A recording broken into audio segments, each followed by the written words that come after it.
Hey, everybody. Thanks for joining us. This is the Jim Masters Show live entertainment lifestyle talk show series. How's everybody doing today? Good to have you with us. Always a great day when you guys are with us from all around the world. Got an amazing guest joining us in just a second. Grammy winning producer, the Mandolin Man, is with us. Yes, from a really very popular group. Of course, you guys know we've been talking about it, Lone Justice, but so much more. Bassist, singer, songwriter extraordinaire. We're talking about Marvin Etzioni live from the studios in Los Angeles, California. And he's all excited to be here. We were just doing some technical audio checks, make sure everything is right on our end, East Coast, his end, West Coast. And we want to make sure everything's all plugged in and all buttons are turned on and we're ready to go because we want to give you the best broadcast possible. We work hard behind the scenes with over 500 plus, 500 and counting episode. I feel like I'm a kids show host. 500 plus.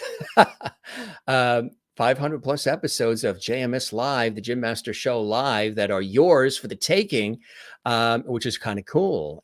We have guests in from Broadway, Hollywood, television, film, music, stage, theater, culinary arts, comedy, sports, music, inspiration, science and nature, health and wellness, and everything in between. This is a show that we've done over 500 plus episodes live from the East Coast of the United States in the greater New York, New Jersey, Connecticut area along the southern New England coast.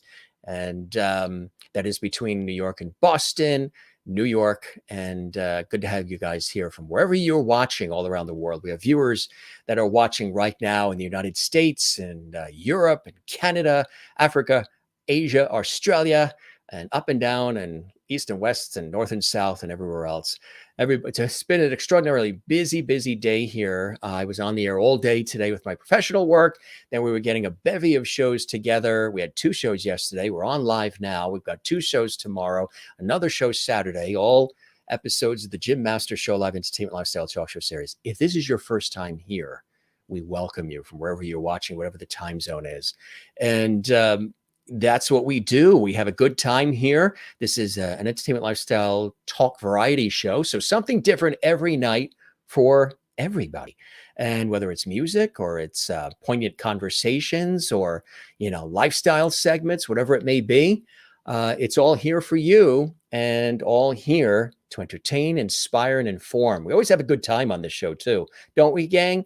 When I say gang, I mean the Lovities. Yes, the viewers call themselves the Lovity Squad. They call me Mr. Lovity. They call this Lovity Hall, which is very different. You don't see this everywhere else. And we're bringing back that lost art of conversation in style, which I think is really, really cool. So for all of you that are watching all around the world, we thank you for joining us. And boy, we've got a bevy of comments coming up. We're going to be welcoming in just a second Marvin to the show, and he's all excited. We've been putting this together for quite some time, and it's a real treat to have him here. First, we say like and subscribe, like and subscribe. You probably hear that all day long. Anytime you turn on YouTube, you hear everybody saying that. I think there should be t-shirts and billboards that say like and subscribe, but it actually really does help. If you can subscribe to our YouTube channel, which is Jim Masters TV, that is our place, that is our home for this series. And you can not only subscribe, but click that notification bell. That's really important. The notification bell allows us to then alert you when we have episodes, which is really important. You want to keep abreast of all the cool episodes we have of our series.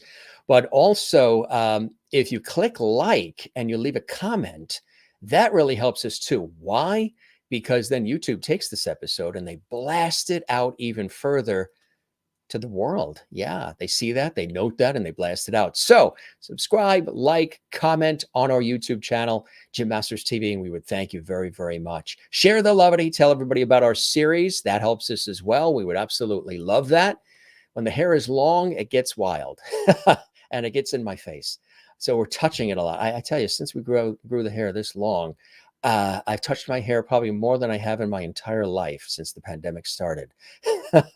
Good evening, everyone. Sherry Larson in Kansas is here. Good to see you, Sherry. Dawn is here. And thanks, Sherry. I know you share these links on your social media pages. That helps out big time. And we thank you for doing that as well.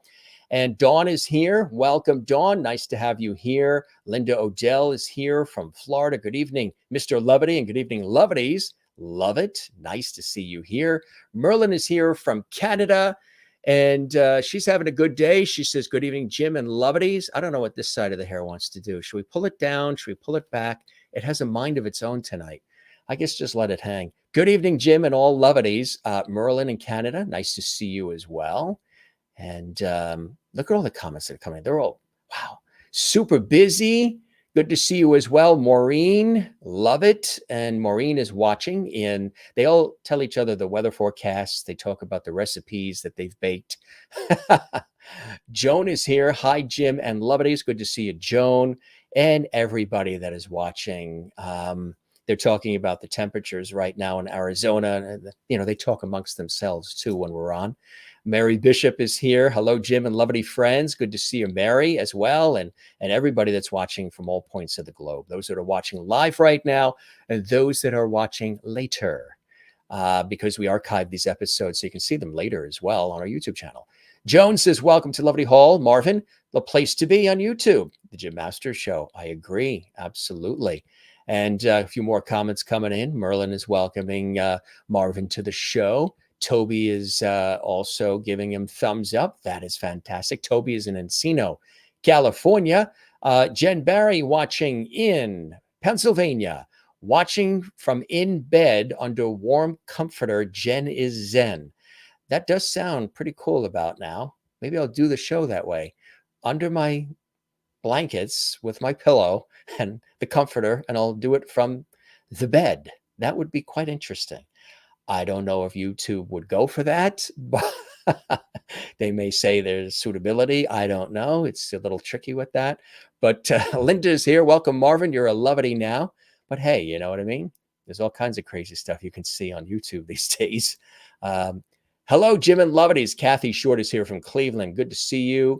And Thomas Martin is back. We love seeing Thomas Martin. And who else? Yes, Marsha Lyon in Massachusetts. Good evening, Jim, Marvin, all the Loveties. Marsha, happy birthday, too. I believe your birthday is recently, so happy birthday to you as well. Tess LaBella is here. Good to see you, Tess. Hair looks awesome. Thank you very much. I appreciate it. We're sort of fighting with it tonight. It's alive. The hair is alive. It has a mind of its own tonight. Thomas says, hello, Marvin. Hello, Jim.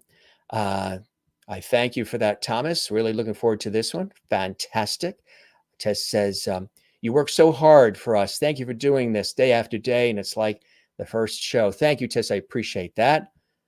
We've got hello from Gotham. Good to see you as well. Thank you very much. We love when Gotham is in the house as well. Greetings and welcome. Thank you very much, Tess. And you always look so refreshed, Jim. Thank you very much. I appreciate that, Toby. I don't know how I do because I barely sleep. Tess says, please, if it's your first time, she says it in all caps, subscribe, subscribe, subscribe. Thank you, Tess. I appreciate that. That really does help us continue to grow. And greetings, Jim and Lovety friends. Ready for another great evening in Lovety Hall tonight with Marvin and Christine in North Carolina. We love it. Look at all these comments coming in. Love this. Tess says, such a great shirt, Jim. You look so handsome. Can I print that one out? Is there a way we can print that out? Thanks, Tess. Tess. Did I say Tess? Tess. Tess with an S. Hey, Jim. Hi, everyone. Hope you are all doing well. Kathleen Walker in New York City is checking in. Good to see you, Kathleen, as well. And everybody. Tess is also... Hello, Mr. Lovety. Happy to be here with all you in Lovety Hall. Thank you very much. Good time to share, folks. Yes, share this on your social media, the links. Toby is sitting on her balcony. Yes. Are you in that banana hammock or something like that? Last time you chimed in, you were on a banana-shaped hammock in Encino, California. I'm envisioning that right now. Kathleen Walker, JMS, best show anywhere. Thank you very much, Kathleen. We work very hard. We have 2 shows tomorrow live. Then we're on Saturday live. We had 2 shows yesterday live. We're on tonight live. And this is my side gig. I work full time in television radio. Whew. Crazy. Somebody else that works really hard is my very, very special guest, and he's been doing it for a long time. He's a Grammy-winning producer, mandolist. Matter of fact, not just a mandolinist, he is the mandolin man, bassist, singer, songwriter. You know him from Lone Justice and much, much more, not just Lone Justice. He is live and direct from the studio, and he went to the studio specifically so he could have pristine audio, because he might even surprise us with something live on the show. Marvin, I see he's smiling. He's all excited. It's like a kid in a candy store. He's in his studio. He's got his headphones on, as we call the cans are on. He's all excited. Why don't you join me in a nice, hearty JMS Lovely welcome for our special guest, Marvin Etzioni. Hey, Marvin, welcome to the show, my friend. How are you? Hey, how you doing? Now, that's what you call a microphone. I love that microphone. RCA ribbon mic. That is the I don't best. make them like that same. Well, someone does, but yeah. You're from Brooklyn, New York originally. Born in Brooklyn, but raised in Los Angeles since I was a kid. But you Still know, have those Brooklyn cravings for hot well, dogs and pizza? my family, while growing up, constantly talked about New York. So even though I've been in LA my whole life, I feel like a transplant. I love New Yorkers. I love the New York Dolls. I love the New York Mets. Anything that comes out of New York is all right with me. Hey, our mutual buddy, Paul Zolo is here. Right on. All The man right, with the man. all right. So he says the man with the man, you. Bravissimo from Paul. Hey, Paul Beautiful. was a guest on our Hey, show. Zolo. Paul's amazing, isn't he? Yes, he really he is. the one and only. He brought us together. It was his idea. So I'm very grateful to Zolo for putting us together. And He's the Zolo best. has been an incredible supporter of mine. I'm also in a duo with my friend Willie Aaron. We have a duo called the Holy Brothers, and Zolo's been very supportive and of my songwriting. We actually started writing a book together, Conversations with Marvin. Oh, I love And that. Zolo's an incredible writer. Yes. He has a book out. If you're listening to this and you like Tom Petty, get the book Conversations with Tom Petty. Oh, yes. And it's a very intimate account between Paul Zolo and Tom Petty. And he's written other books as well. He is one of the premier interviewers with songwriters in the world. He's in a class by himself. So I'm happy to call him a friend, and I'm happy he made the introduction. If Zolo says, "Hey, you got to meet Jim Masters," I didn't think about it, and here we are. Yep. As soon as he said that, you said time and place. Let's do this. Let's have a good time. And I appreciate that. That's the very, very best. That's really, really the very, very best. And he says hello. Toby is saying hello. Everybody's saying hello here. Jen Barry in Pennsylvania says hi. Hey, Marvin. Jane is watching. She's one of our lovelies. She's watching in Sweden. Hello, Jane. It's late. In Sweden, yes, near Norway.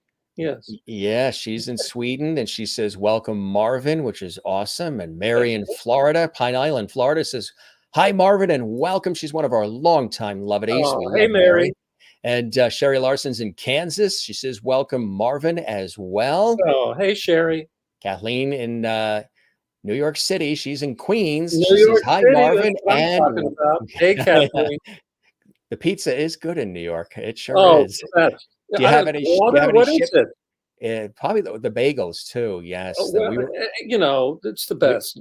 We had a family reunion last weekend in New York, out east on Long Island, and we went to a bagel shop and had a tuna sandwich bagel, toasted and all. And I was like, oh, I forgot how good these bagels are, and the pizza, and it's all. Yeah. So let's talk about that. Born and raised in Gotham, in New York, and then moved out to the West Coast. Was it the family that went out? What happened was I was born in Brooklyn, and my parents we lived in a house with my grandparents. Now, everybody in Brooklyn does that, right? So my grandmother had on my mom's side, my mom's side. My grandmother had hay fever, and at that time they didn't really have a solution and the doctor said, why don't you move to the West Coast?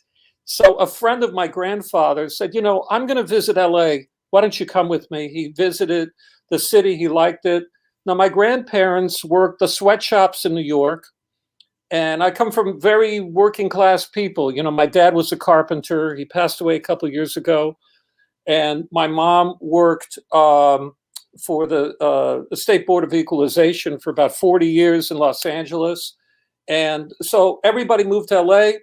My grandparents worked the sweatshops in downtown Los Angeles. And my dad continued working as a carpenter. And my mom worked for the State Board in LA. And, I went to Bancroft Junior High. I was president of my junior high school. And I'll tell you one of the kind of a defining moment for me as a kid, Jim. What happened is that I'm the president of my junior high. And because of that, I could go and kind of hang out. At the last period, there was something called a sock hop. Yes. And that day, there was a band playing cover songs, and people were kind of preparing for the dance of the night. And the band was playing, but their drummer was taking a break. And they were playing Neil Young songs. And, and I went up to him and I said, "Hey, your drummer's taking a break. You mind if I sit in?" And they looked at him, they go, "You?" And I was kind of like, "You're not," it was like, "You're not one of us," And so they said, "Sure, why don't you play?" And I sat behind the drum set, and I had taught myself how to play drums. Well, that was the beginning of me having a lifelong relationship with the two guitar players in that band, actually the three guitar players. And the drummer, he went to a different high school, but two of the guitar players and myself, we all went to Fairfax. So we would get together over that summer, write songs and jam. And it was a very life-changing night. The transition between 9th and 10th grade. So, and so the band was called Prudence Goodbody. And about 4 or 5 years ago, we actually went in the studio together, and we actually recorded an album based on the songs that we had written in high school. Wow. We released it. Yeah. We finished it and mastered it at Abbey Road. And it's kind of, my favorite drummers are Charlie Watts and Ringo. So it kind of has that kind of Stonesy kind of vibe to it. Wow, that's amazing. Yeah. So as that time was going along there, what were some other key opportunities and moments in your life, Marvin, that sort of propelled things forward for you? I'll share something with you. When a friend of mine auditioned to play for the Runaways when they were forming, right? So she said, "Marvin, I don't want to go alone. Why don't you come with me?" Right. So I went to a rehearsal hall. Kim Fowley is there. Right.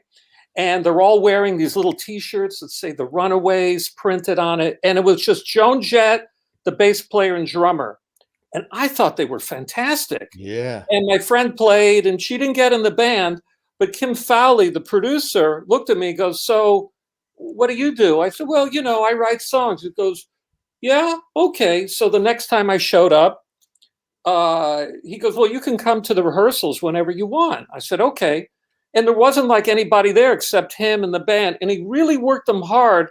And it was the very first time that I saw a producer working the band. They'd play song after song. He wanted them to be really great. And Joan Jett, she was magical when she was, they were all wore these little hoodie sweatshirts and, and it was a power trio where they started. And then one day, Fowley looks at me and goes, "Marvin, they're the Byrds. You're Bob Dylan. Get up there and play a song." Wow. So I played a couple songs from just electric guitar. And then he goes, I want to get a tape from you. So I wrote a song for them called "Where Do I Run?" And I put it on tape, and I gave him the only copy I had. And I gave it to him, and about a week or two later, he calls me up. And he goes, "Did you write Where Do I Run?" I said, "Yeah." He goes, "We're going to put it on hold." And for those of you who don't know when a songwriter gets a call saying we're putting it on hold, it means we are considering the song for record. Yeah. No one had ever said that to me before. All right. I'm a kid. And they didn't end up recording the song, but it gave me a lot of inspiration to keep going. I figured, well, if he liked the song, I'm just, it was inspiring for me. And so I wrote another song for them after they got a guitar player and a lead singer called She Plays Guitar. So a friend of mine, my friend Stevie, I got my friends to play with me. I borrowed my friend's Les Paul and we recorded the song. This time, I didn't give him the original tape. I made one acetate for him and I gave it to Kim, the producer, but I never heard from him. But here's the funny story about that song. About 5 years ago, 7 years ago, something like that, I get an email and this guy says, "Are you Marvin?" I said, "Yeah." And he said, are you the guy that wrote a song called She Plays Guitar? And I said, "Well, how do you know that?" And in my mind, when I'm writing the email, I goes, "I only made one copy of it. That's it." And he goes, "I have the acetate." Wow. He goes, "I have the acetate." Yeah. I said, "Well, why don't we get together and I'll buy it from you?" He goes, "Oh, I'm not selling it. I'm a record collector and this is valuable." And that was it. He stopped. He didn't want to get in touch with me after that because he didn't want to give it up. But I have the tape. I'll send you the recording of it. That'd be great. Yeah, I'd love for you to hear it. I never released it yet. So you still haven't. It's still. I still have a copy of the tape. Still your baby. Yeah. Yeah, I'll send it to you for fun. I'll tell you another story that was life-changing for me when I was in junior high. One of my favorite bands, when the Stones came to town, never saw them in high school. But when the Kinks came to town, I saw every show they did. The other band that I loved, one of my favorite songwriters, favorite guitar player, is Pete Townsend of The Who. And I'm in high school, I think 11th grade, 15, 16 years old. And I call up the hotel where The Who is staying. And they're about to play a show in a couple weeks. And they're doing the Quadrophenia tour. I call up the hotel and Pete Townsend is at this hotel, and I call up and I said, "Can I talk to Pete Townsend?" And they go, "Hold on." And they send me to his room to send the phone, and this guy answers. I said, "Hi, is Pete Townsend there?" And he goes, "This is Pete." This is Pete. And all of a sudden I get really nervous. And I said, "Hi, my name is Marvin, and I'm writing an article about you for our school paper. Could I talk to you?" And he goes, "Hold on a minute. I'm making a pot of tea." And I could hear a tea kettle in the background, whoo, go off in the back. He puts me on hold for about 2-3 minutes. And then he comes back. "Oh, this is Pete. And what do you want to talk about?" I said, "You know what? I got to be honest with you. My name is Marvin, and I'm a songwriter. And you're one of my favorite songwriters. But I'm not writing an article for the newspaper. Not doing any of that. I just called you because I'm a fan. I wanted to talk to you about your records and songs." He goes, "All right." So we talked for like 45 minutes. Wow. And it was life-changing. And I told him my favorite Who album was Who Sell Out. It's still my favorite Who album. I love that record with like Miles. And it was it was really a prophetic album in a way, because it was very conceptual. And I loved the recording, and I loved where the band was at that time. Even though he had already Tommy had come out and he's about to, Quadrophenia is out. But I said, "Look, those records are great." But I said, Who Sell Out was the one. And he was very encouraging to me as a songwriter. The more we talked about songs, and it stayed with me. I didn't record the conversation. I didn't think it was going to happen. It was a spontaneous moment, but it was very life-changing, And so we went to the show, and the Quadrophenia show, and it was amazing. And I've seen Townsend solo. In fact, when he did a show, Psychoderelict, and I saw a video. I saw him taping for The Tonight Show. I was actually a couple weeks before. This is about 93. I was playing on The Tonight Show with my friend Maria McKee, and someone there. I was talking to someone, and we were talking about The Who, And she said, you know, Pete Townsend's going to be playing, and I'm going to make sure you can get in to see him.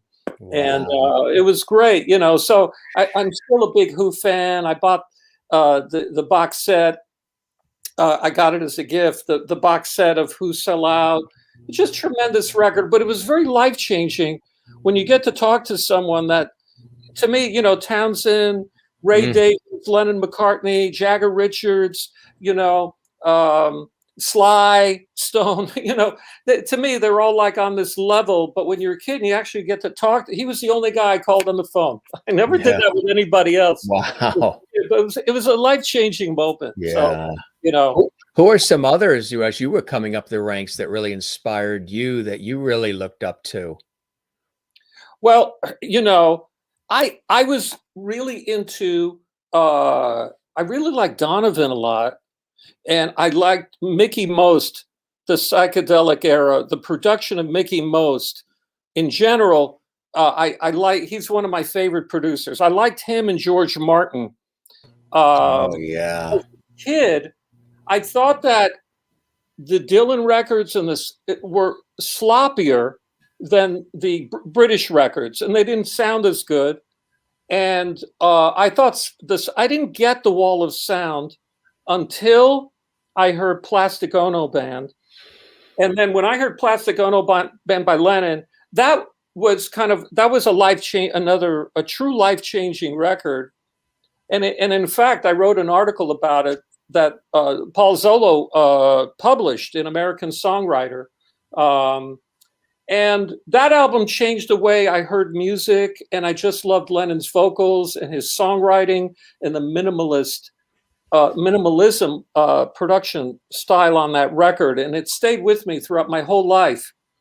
The thing about that record, I saw Phil Spector's name on it because that record sounded so different than his Wall of Sound production. It actually Right. made me go back and appreciate what he did as a producer, you know, for you know, his classic records, you know, from Be Bye Baby to Righteous Brothers. He had so Did you many great. ever work Yeah, with him or come across him in your I never, travels? no, I never met him. A friend of mine, Harvey the K, he was actually friends with Spector, but no, I did get to have one session with Hal Blaine, the drummer who worked with Spector.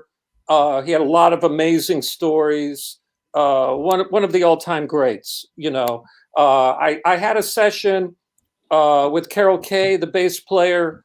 You know, who was part of, you know, the Beach Boys and the Spector Wall of Sound. She did I released a single called "Summer in a Bottle," and Yes.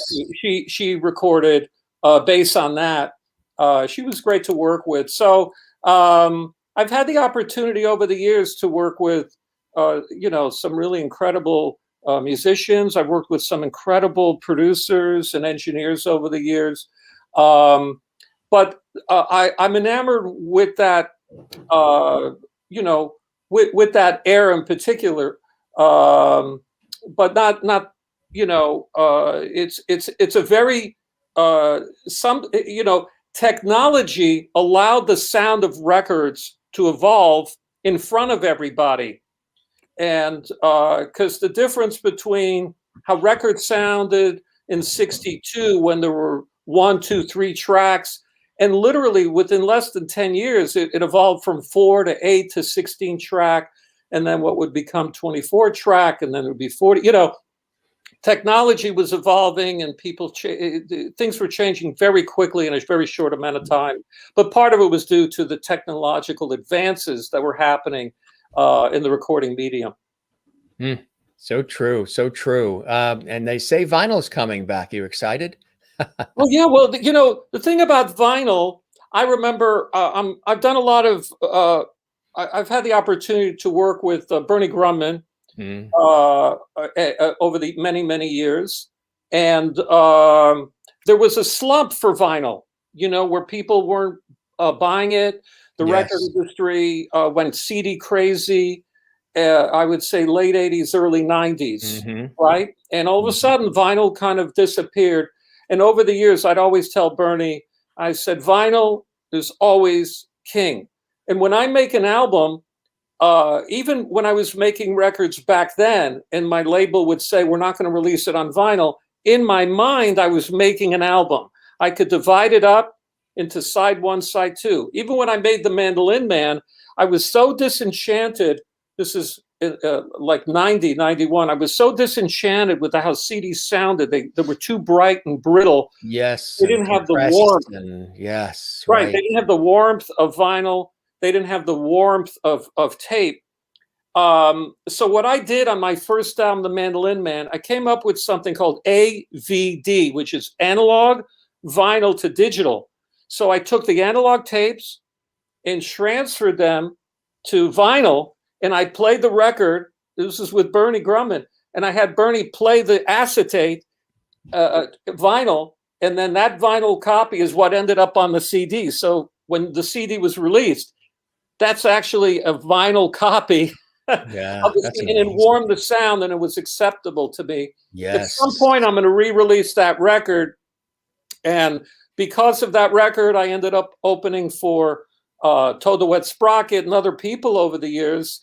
There were a lot of people who, like that record a lot and still talk about it. So at some point, now that I have my own label, Regional Records, I'll re-release that record, at some point over the next couple of years. But the way that I made the album and the way that I've always made records my entire life has always been about albums, side one, side two.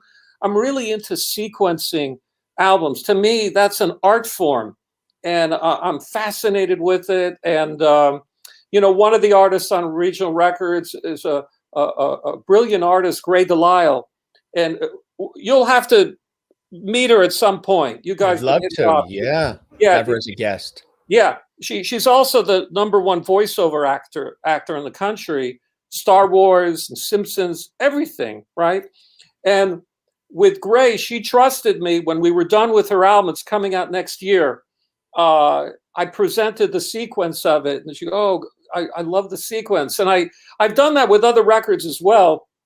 I present a sequence to an artist, they really like it, So I'm excited about, I think if someone sequences a record, they should Yeah. actually get a credit for it. Like, to me, it's Now, like the equivalent of an editor or something. for anybody listening who might not be familiar, what that is and what that does for the record, tell us about the sequencing process, what that is about. Well, okay. So when you buy, let's say you buy an album, all right? For now that vinyl is back, you buy an album. The first song on side one, let's say, of Abbey Road's Come Together, that just didn't happen, right? Those were decisions, right? The first song on side two, Here Comes the Sun, that's a decision. So the song one, and then it'll go a follow-up song, the third song, and you'll get 5, 6 songs per side. And then all of a sudden, if the album is structured and sequenced in such a way, you can't wait to turn it over and Here Comes the Sun. Let's say if we're talking about the Abbey Road album by the Beatles. The structure of an album to me is really fascinating. And so sometimes there have been albums that I like that I've resequenced. I've done that just for myself, and I think that I'll listen to them and I go, you know what? I think the sequence I came up with is actually better. The songs go. There's a different story. Maybe the rhythm, maybe the way the keys go between song and song. So if you're listening to a record, I look at an album the same way I look at a movie. I'm fascinated with films, and it's not an accident that scenes are not just haphazardly put together in a movie. If you're watching a great movie, a certain scene will show up at a certain time and have a certain look to it, a certain lighting, and the editing between certain scenes can really take you into that the evolution of a film. And I see that not only in the structure of a song, but also the structure or sequence of a record, that there's a parallel between the two art forms. You're very visual, aren't you? I'm very visual as well. Yeah. Uh-huh. Yeah. Yeah. I kind of see with my ears. Yes. Right. They call it, or at least I've been told, it's operating from a higher consciousness. There's just, you see things, feel things, hear things, taste things, whatever, at Yeah. a much, you see color, you hear sound at a much more deeper level, and a level that you really feel it. You don't just hear it, it doesn't come in and out, but Well, you you actually know, really feel it, which is quite a thing. well, That's you how I know, operate. that's great, and I appreciate you saying that. You know, when I was a kid, and I used to walk around, and I'd hear songs in my head, and I just thought that was just how everybody was. That everybody heard songs all the time in their head. And I remember one time I was in high school, and a friend of mine called me up, and he's, "Hey, you know, it's Saturday night. Let's go out." You know, and I said, "No, I'm going to finish working on a song." He goes, "What's wrong with you?"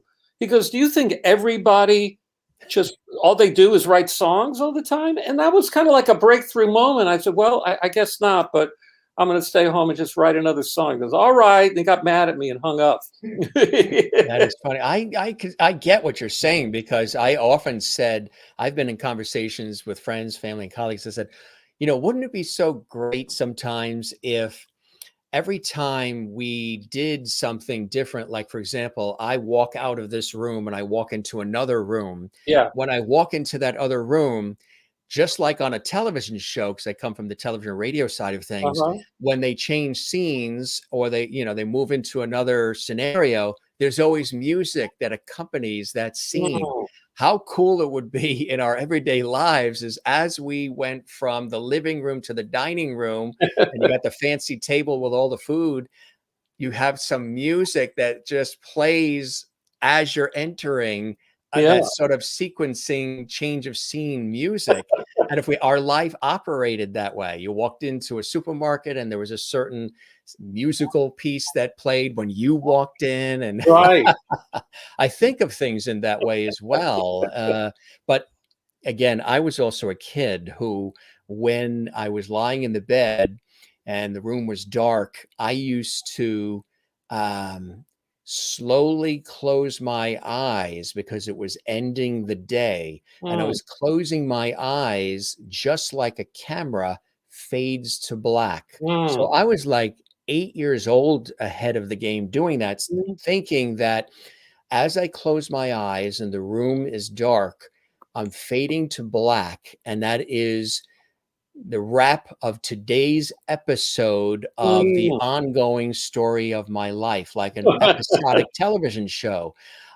So I would fade to black, and that would be the conclusion of today's episode of the Jim Right. Masters story. Right. And then I would wake up and my eyes would open, and now it's another episode of the. So That's I was really always, I think I've been thinking of my life in sequencing.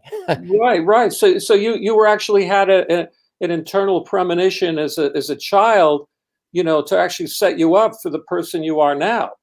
Yes, right. Yes, Yeah. exactly. Well, Yeah. I remember when I was a kid, I was around that age at 8, and my parents, we would go to they didn't have Home Depot back then, but they had, like, you know, Sears Roebuck and Yeah. a store called Cooper Lumber, and, you know, my dad, you know, for his work and, you know, they go shopping, but in Sears Roebuck, they had a record department.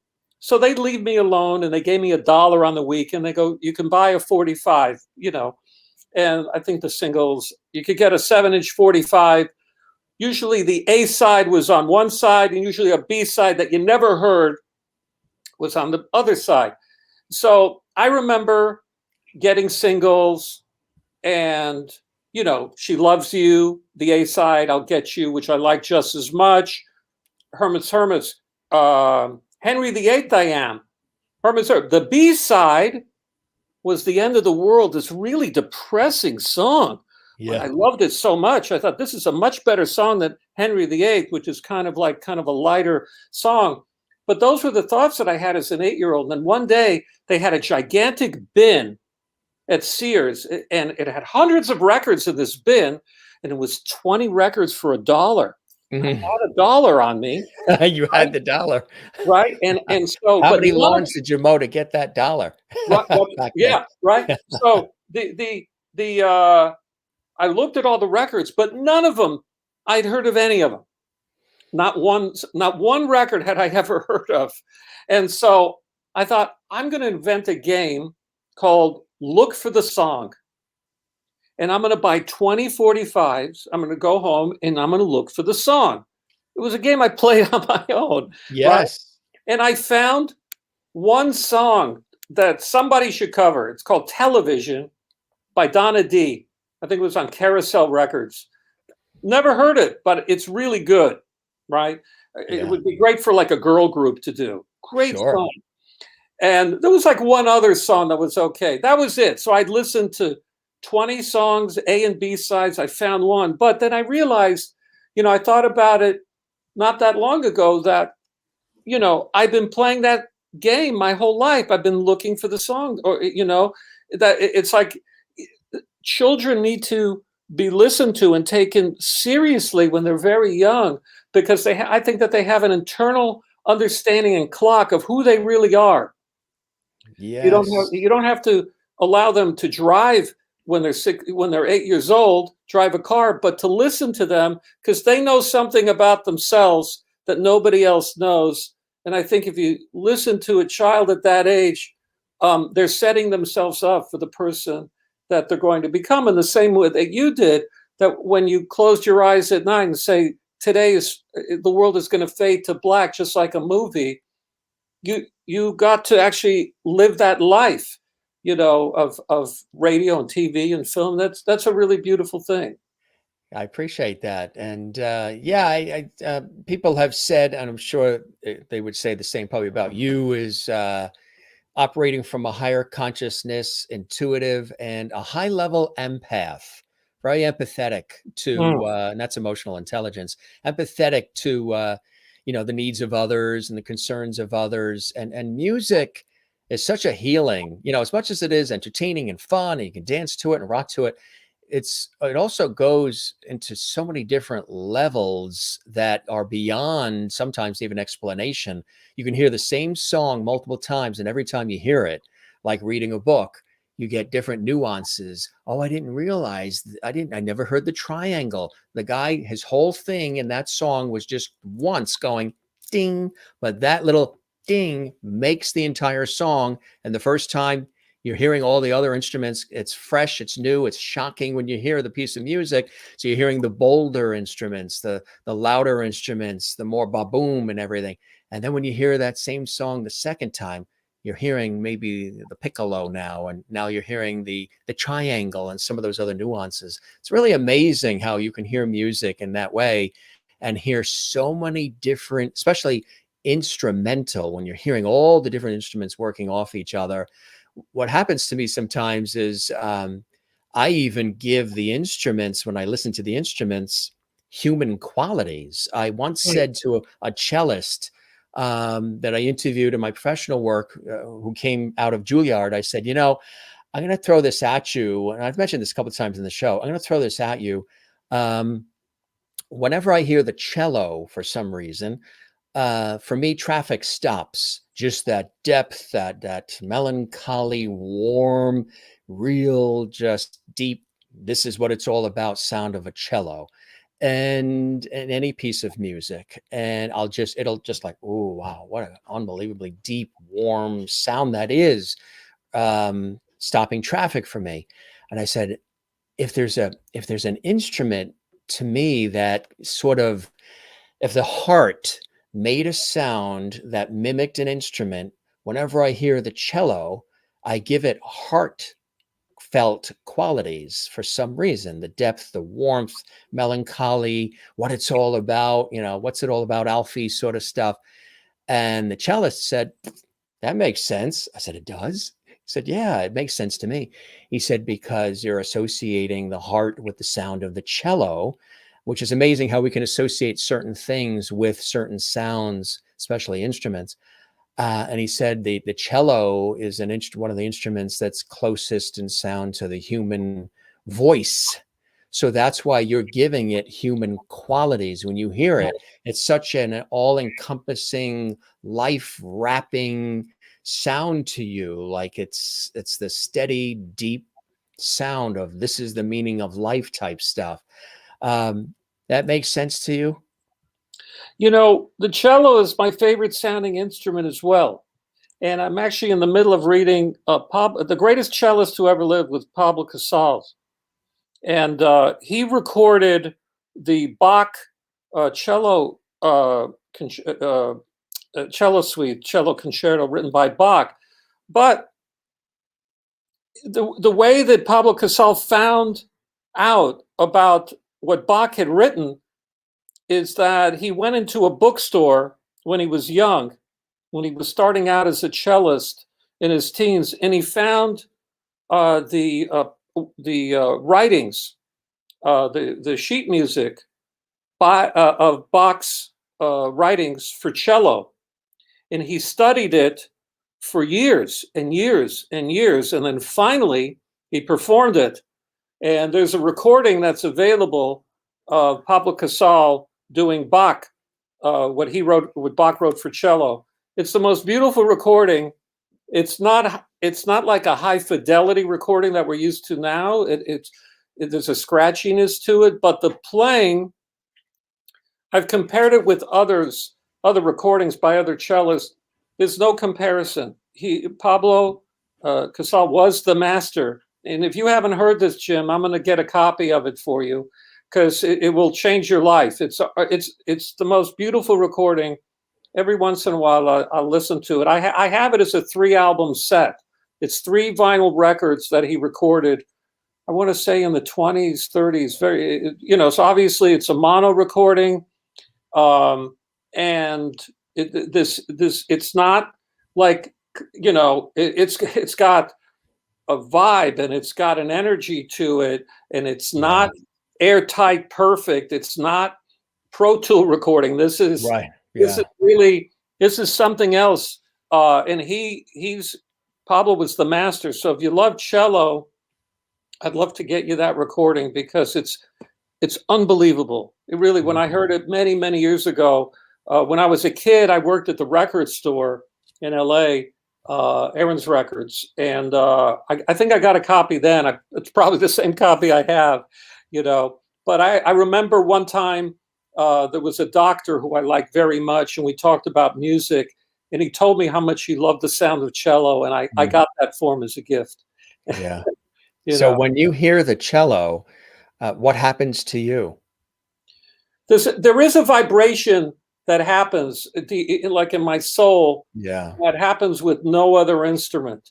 And I don't know why that is. And I have experienced that in person. There's a cellist. I've worked with a few unbelievable cellists before. And it was really a sensational experience. In fact, a friend of mine, I've been working on this album for a long time called the Slow Album, and it's an all ballads record. And a very good friend of mine, my friend Doug Wieselman, he wrote I just said, here are a couple songs.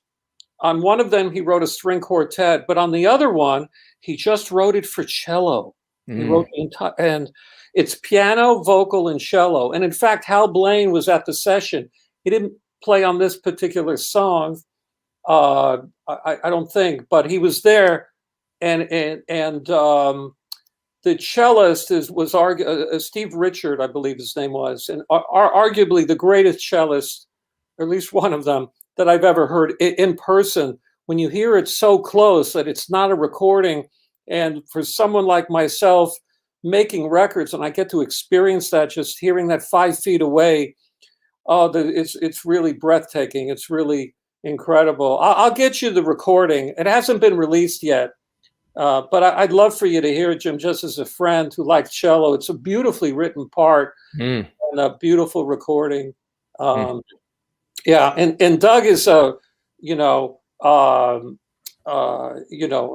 master arranger, horn player who's played with Lou Reed and Yoko Ono and all incredible people. In fact, he's on the new Velvet Underground album. There's a tribute to the first VU album, and Doug plays on the track that Michael Stipe recorded Sunday morning. So I'm very lucky to be friends with people that I've known for such a long time.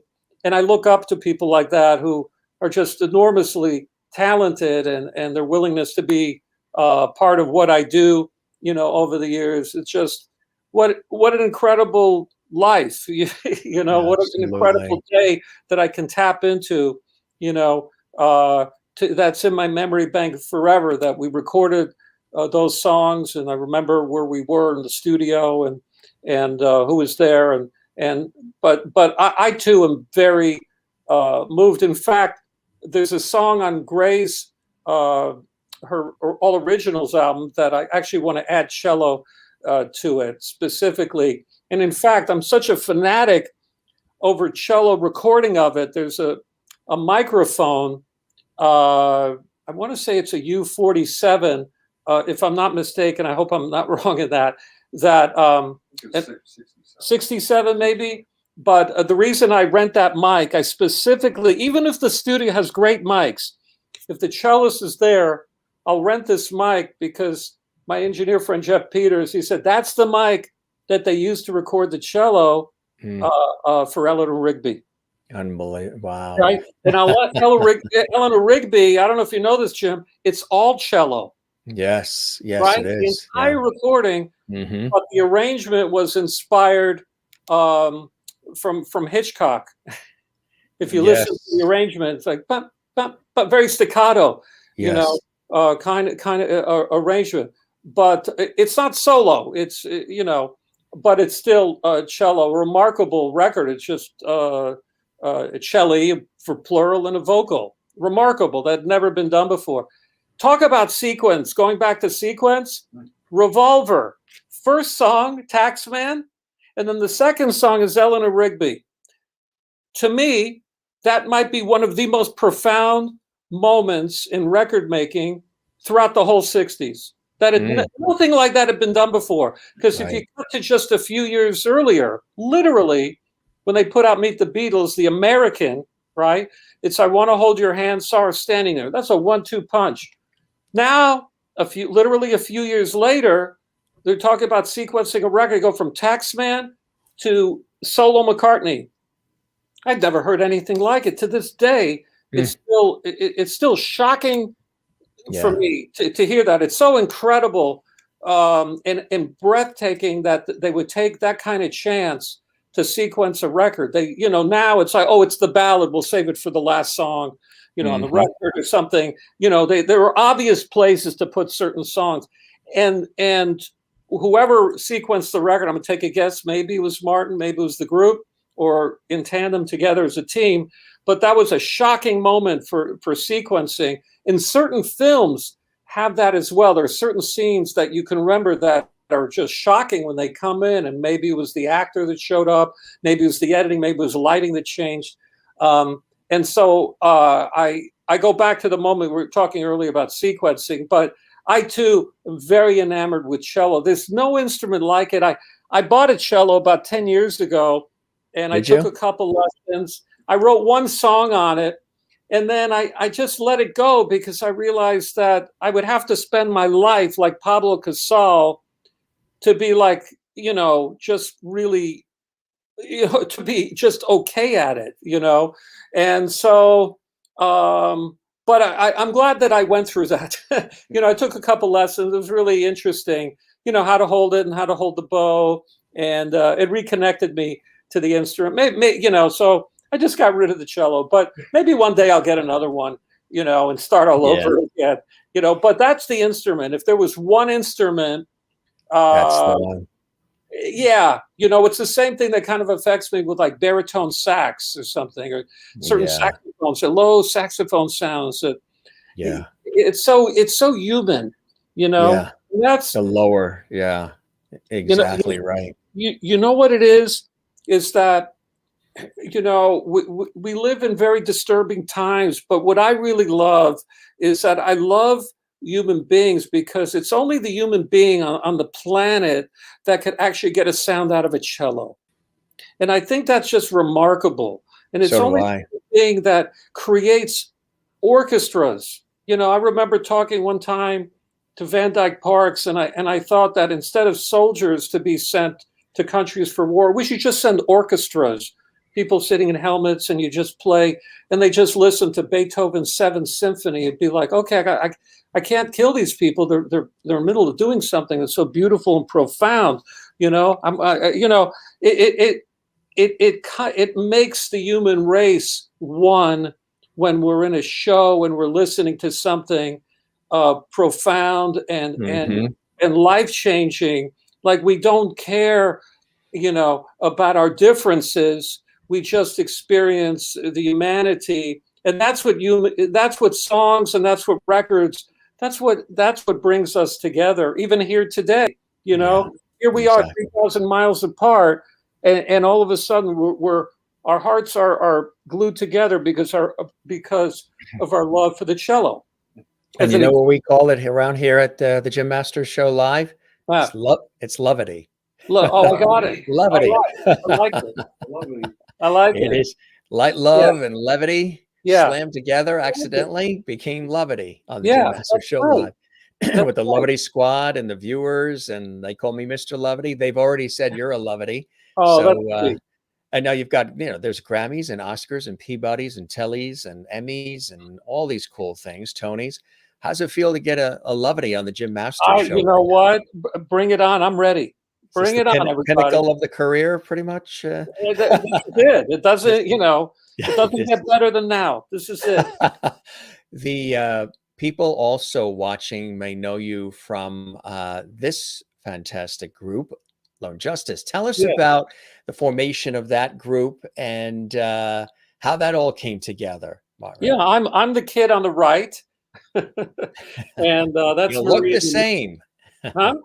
You look the same. Well, you're very kind, and you know, but I don't think I've shaved since that picture. No. You know, so Lone Justice. Here's what happened in the late '70s. I was in a group called The Model, and we had worked with Richard Baskin, the producer. We worked with Bruce Springsteen's producer, Chuck Plotkin, and Toby Scott, but we never had a deal. We made recordings, and then some years passed, we broke up. And then now I wanted to make a complete departure, going from from the new wave scene. This is like 881. I wanted to start playing acoustic and go into a different, a complete about face musically. Right. And so there, at that time, right now, there's obviously pre-COVID, but if you wanted to play acoustic, no big deal. Every club has, it's acoustic night, and 4 or 5 artists are playing acoustic, no big deal. Well, in 80, 81, I couldn't get a place to play acoustic. I would call up Madame Wong's and go, what do you mean, like a coffee house? Why do you want to do that? What happened to your band? Why don't you bring your band? Well, I don't have a band. I just have a guitar. So I'd open. Were they playing Kajagoogoo instead? Or well, they would have bands playing. The clubs were used to having bands, loud bands, right? And so, I opened up acoustically for the Bangles one night, and that was great before they had happened.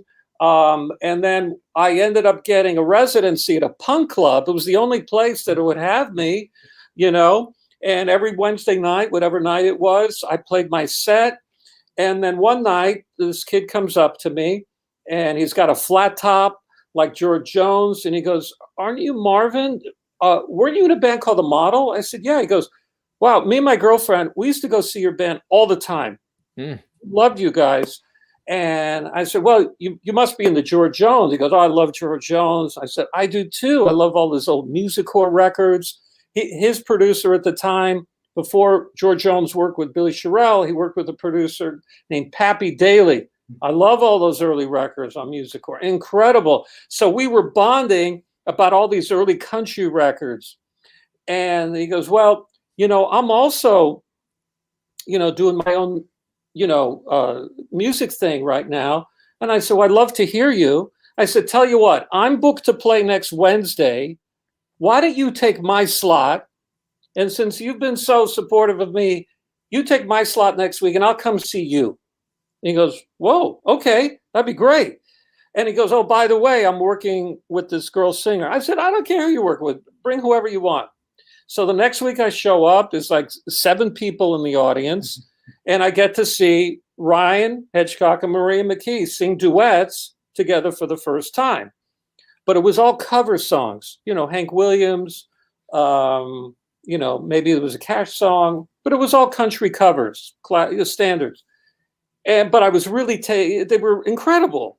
It was like Graham and Emmy, 2-part harmony, it was great. And so I went up to them, I said, look, if you're going to do a cover band, I'm not interested. But if you want to do original songs, I said, I'd like to be a part of it. And they called me up, they got a rhythm section, and I worked with them on their songs early on. And so that's how it started. And then within, a year, their bass player left, and they were getting a tour opening for Rank and File. Now, here's the thing, 1983, I said, well, let's find another bass player if he doesn't want to be in the band anymore. I like him a lot. He was a great bass player. We called him Fluffy.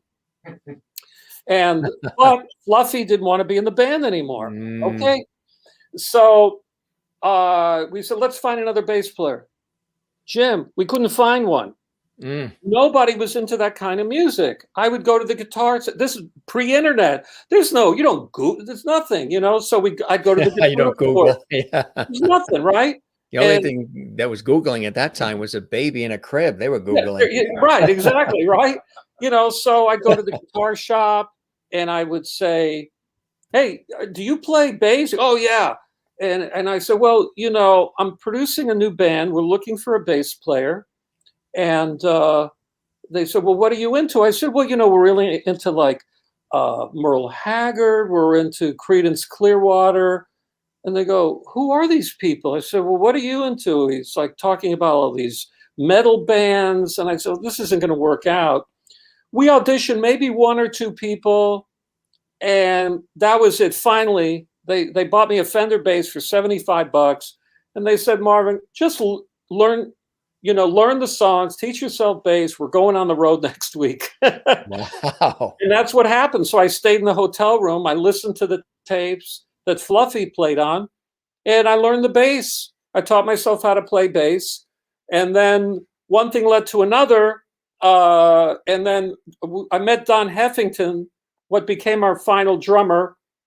And then the other drummer parted ways, and then Dom joined the band. And I would say within a year, we were kind of really filling up the clubs, and and then they got signed to Geffen, and then made the first album. I'm not in this lineup of the band. That's a later lineup with Maria. You went through different transitions, right, over the years. So by the time I left the band, that was a couple of years later. Maria was playing with a whole new band. So I'm not in this. How did the name Lone Justice develop? How'd you guys come up with the name? You know what? There was no name. Yeah. So that's a compilation of a record that I produced a compilation for Universal Geffen. It's kind of like a kind of a best of compilation. And one day I came to a rehearsal, and Ryan, the guitar player, said, so that's the first album that we did, and that was called Lone Justice. And so they came to a rehearsal and said, we think we want to use the name Lone Justice. And I go, that's a great name. And that was it. It wasn't really like, let's talk about it. It was just kind of like the right thing at the right time. I think they were all joking around and throwing names around. I wasn't there for that circle when you're throwing names around that night. Right. And then I came to rehearsal, and they said, we had an idea for the name of the band the night before. And we did that album cover actually in New York. Did you? And so on that album, I wrote a third of the first album. I wrote East of Eden, You Are the Light, and a song called Working Late. And there was another song that I co-wrote with Maria called Cactus Rose. And I remember on that first tour we did that I was just talking about, I was watching TV, and there was an old movie, a black and white movie, and it had a picture of what I thought was a cactus rose in my, and I said, and I called Marie up. I said, I have this idea for a song, and then she wrote these incredible verses, and she called me up. She said, let's get together on it, and and that was in a way that was a different kind of song. We moved more into like a Stones kind of vibe on that song, which I really like.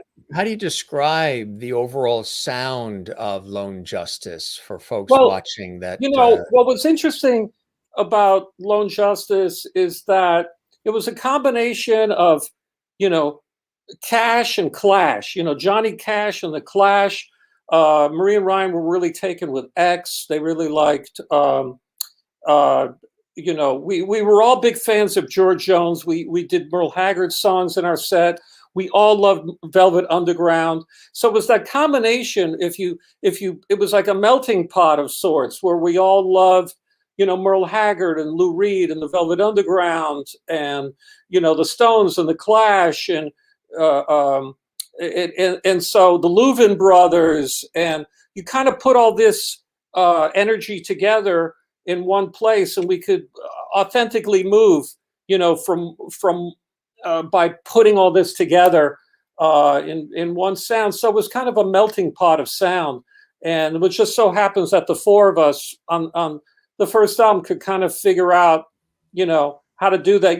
Don, when the drummer Don Heffington, he passed away in the last year. Very dear friend, great loss in my life. But the great thing about Don, I met him at a club. I was introduced to Don, and I knew within 10 minutes, I had never heard him play drums, but I knew he was going to be the drummer, the final drummer for Lone Justice. Mm-hmm. Like, I just knew that.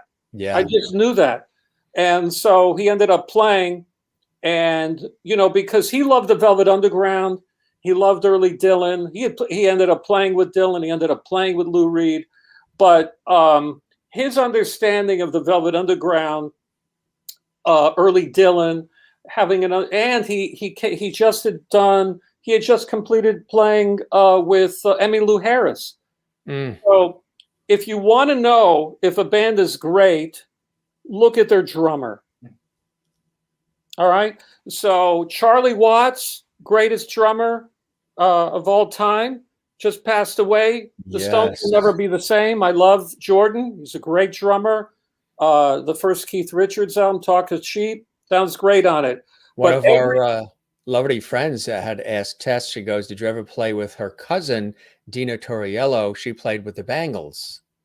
No, I never played with her, but I have written a couple songs with Susanna Hoffs from the Bangles. We did an album with Matt Wallace, a producer friend of mine, and a very good producer. He produced The Replacements, many other records. We did. I played on 2 tracks on the 2 songs I co-wrote, but the album never came out. But that was the only time. A funny story about the Bangles. When I opened up for them, Susanna remembered a song I'd written called East of Eden. And I remember her calling me, and she said, we're about to go in the studio. We want to record East of Eden. And at this point, I'd gone from being solo to now being involved in Lone Justice. And I said, Lone Justice is probably going to record that song. She says, oh, okay, we won't do it then.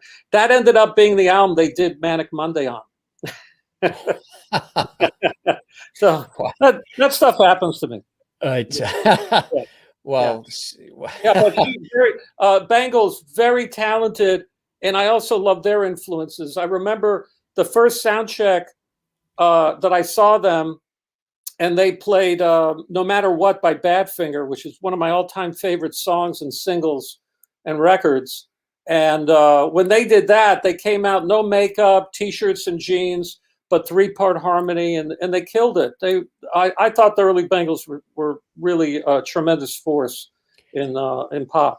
We have some really terrific, and we can sprinkle them in, and Sure. maybe you can talk about them. Some really cool album covers as well Yeah. that we want to share that came into our being this morning, which is awesome. You mentioned Gray Yes. earlier. Tell us about this. This is Okay. exciting. So that's a 40. I want to say 45, but that's a single by my friend Gray Delisle, and we did a one-off song, a session, and Janet Walsborough is the graphic designer for Regional Records. She does all the record covers for Regional Records. Great to work with, and I love collaborating with her on record coverage. It's really great. And so we went into the studio. Gray wanted to cut a holiday song some Yeah. years ago, and then we cut the song, and I said, it'd be nice if we had strings on it. And the name Eric Gorfain came up, and he did the string arrangement on it. So that song, maybe we'll do a re-release of that for the holidays, but that song is available on your favorite digital platform. And it's a beautiful recording. And we did that at Sheldon Gomberg's studio out in Silver Lake. Really, it's a nice track. Helen Rose, great artist. We recorded an album, probably almost 2 albums worth of material some years back. And one of the songs that she never released was Love and Life. And it's got James Gatson on drums. And if you don't know James Gatson, James played with Bill Withers, and he played with Marvin Gaye, one of the all-time great drummers. And Helen called me up one day, and she said, I've got this idea of a song, and Jonah Tolchin, singer-songwriter, who's on Yep Rock, started this song. We got together, we finished it, we went in the studio and cut it. And then I had this idea for an edit on the song. I played it for, oh my God, I love it. And I want to do a video for it now. And I said, well, why don't we release it as a single? So we did, and she made a video for it in New Orleans, pre-COVID, when she was living in New Orleans. Now she's back in LA. But great singer, very cool horn player. She's into tenor sax, and really into Janis and Bessie Smith and New Orleans music, and very, very talented and gifted artist. I met her. I'll tell you a quick story. I was producing her father's album, Alex Wright. He has a moniker called 2 Ton Bridge. And he said, I'd like to have my daughter sing backup on a song. I said, okay. So Alex and his daughter came by, and I met Helen for the first time. And Alex starts singing a song, and then Helen starts to sing on the chorus sections. And the song is over. And I said, wait a minute, Helen, you're not a backup singer. You're a lead singer, and you shouldn't be singing backup. You should be making your own record. And she was almost in near tears. And within 2 days, we set up a session at Sheldon's, and we cut about 4 or 5 songs. We put a band together, and we did a Springsteen song, and we did a couple originals, and we did a piano version of a song called The Mountain, and by Steve Earle.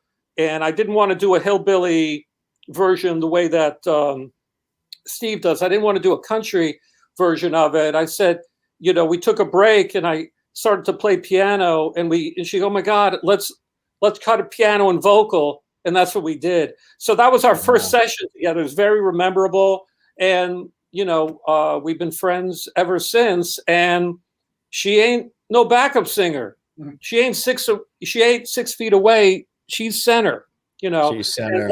And so I remember that day. And so I just call it like I see it, I'll share a story about that.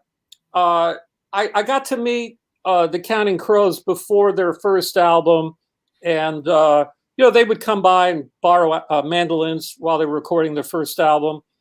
Anyway, they had obviously a big hit with their first album, and so after that, Adam called me up, and he said, "I want to send you 2 songs.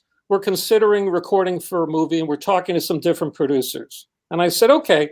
They sent, I think it was a cassette, and I listened to both cassettes. And he said, call me and let me know what you think. And I called him up, and I said, you know, the first song on the tape, I got to be honest with you. I said, I don't hear your soul in it. I don't hear your soul in the song. But the second song I love. And there's silence on the phone. And I'm thinking, oh boy, did I just shoot myself in the foot on this one, right? And he goes, I didn't write the first song. I wrote the second song. We just want you for the second song. And I said, well, this is the approach I want to take. I want it to be you on piano, which is what it was. And I'd like it if it was you in the band, because you have a very compelling band. But if you just want to do a production where it's just you and piano, and then you just add some strings and you don't do the band, I said, I don't want to do that. I don't want to be a part of that. He goes, I'll call you back. A few days later, he calls me back. He said, you're the only producer that mentioned the band. Everybody just looked at this as a solo project, and you just, well, just add strings and we're done. I said, no. If we just have the band, it'll be enough. And so we set up the session, and the whole band is there. The engineer is there. You know, nice studio. I think it was Ocean Way in LA. I show up, and I had learned the song on piano because I wanted to run it by Adam. You know, just a couple of things I wanted to point out, some ideas.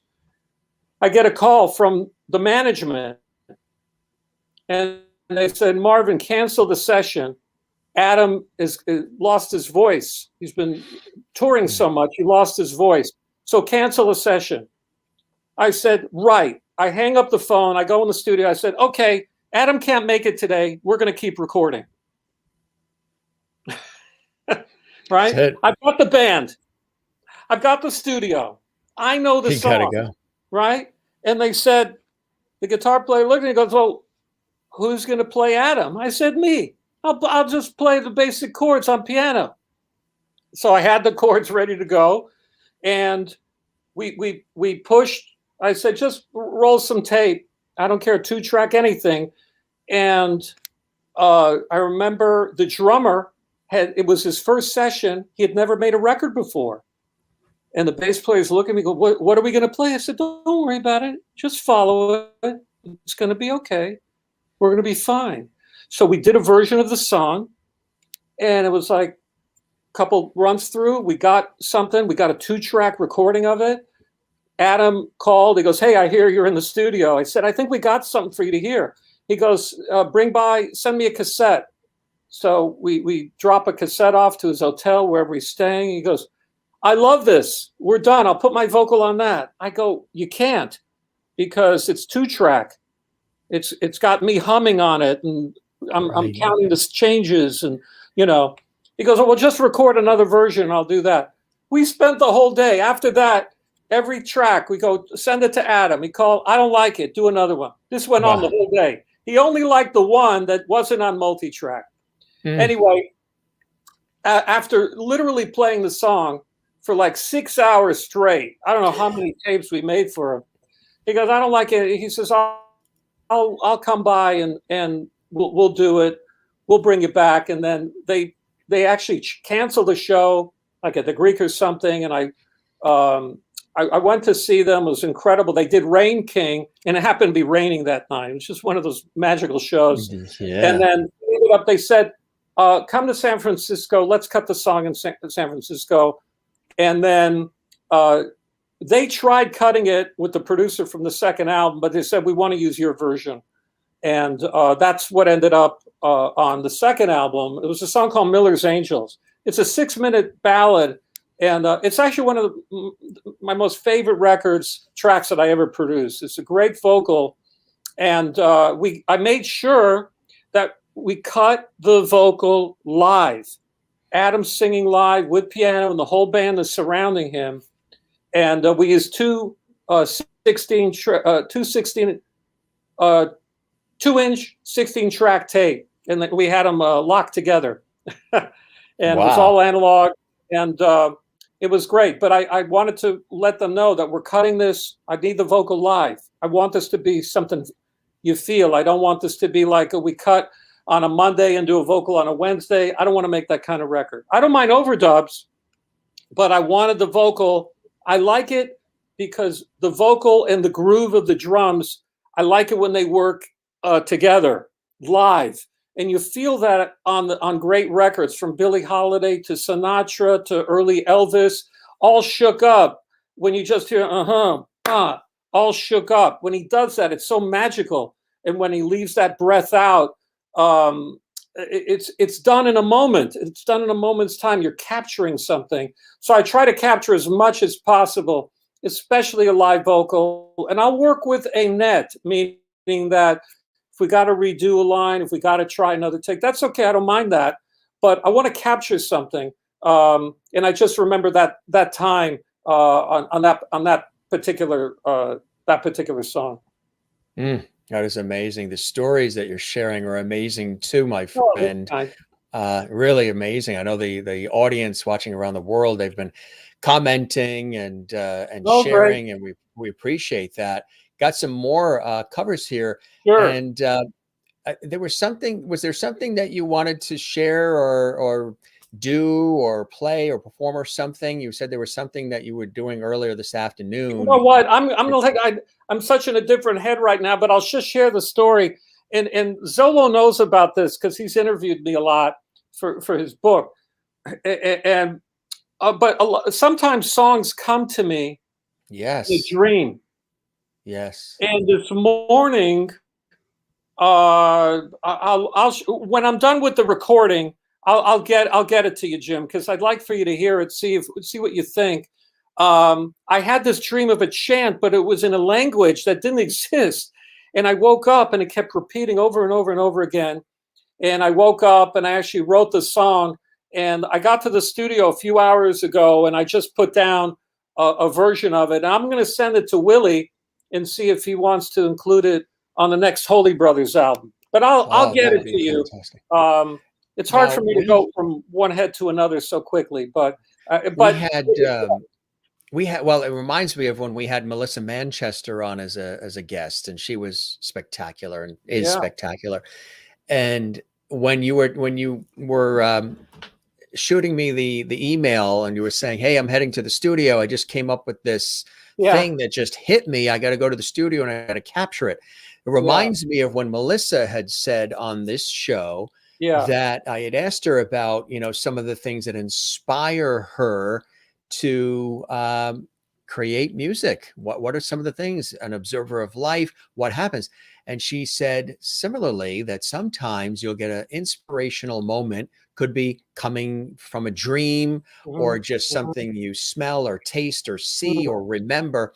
And what she has to do, where you got in that car and zipped to that studio so you can get it down and sort of capture the moment. She said she does the same thing, where if that's happening to her, she's got to get right to the piano, press record on the recorder, and start just playing whatever is coming through her and just work it out and at least get that freshness, that image, that material that's flowing through her, because we're all conduits of energy anyway. So this energy that's flowing through Melissa Manchester, she wants to capture it in the moment, because if she lets it go or says, "I'll try to remember it tomorrow," it starts to dissipate, weaken, fade, and may completely disappear. So when you said, I'm getting to that studio right now, I just got this whole thing coming at me, I got to capture and savor this and remember this.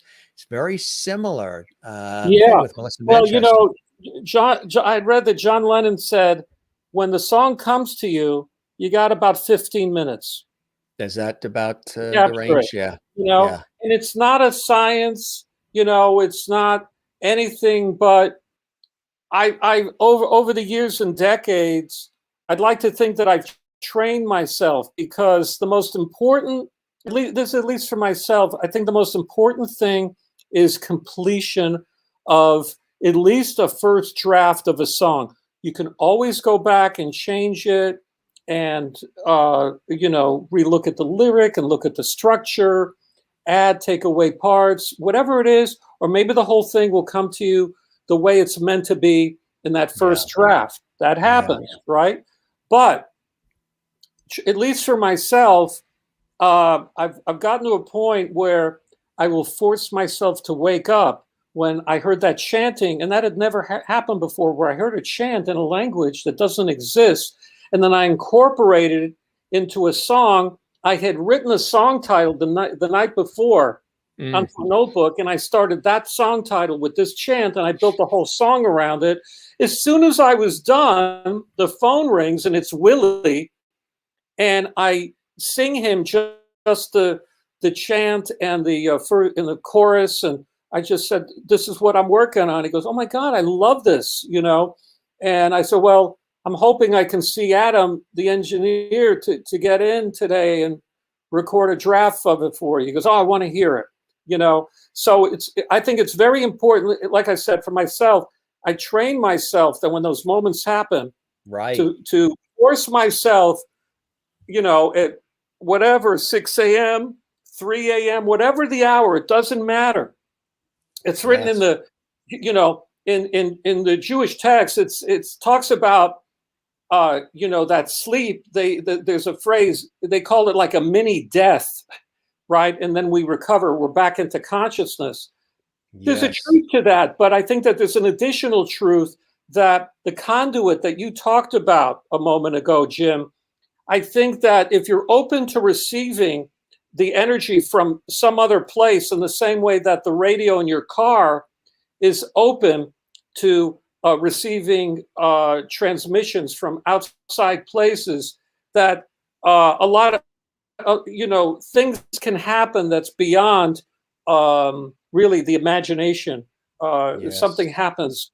And so, like I said, training myself to do that over the years and decades, that there's sometimes I'll go, "Oh, I'll get back to it," and I can't wake up, and then I lost the song, and maybe it'll come up in another form. Maybe it's gone forever. I've lost many songs over the years, but I think that at least for me, when I wake up for it and I follow that moment, sometimes a song will appear.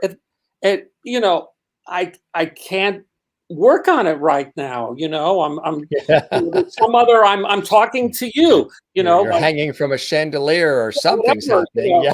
So but I would say that when songs come to me in dream form, that has happened. There are certain things that happen in dreams that I try. Like I said, I try to capture them, and sometimes the song will just come.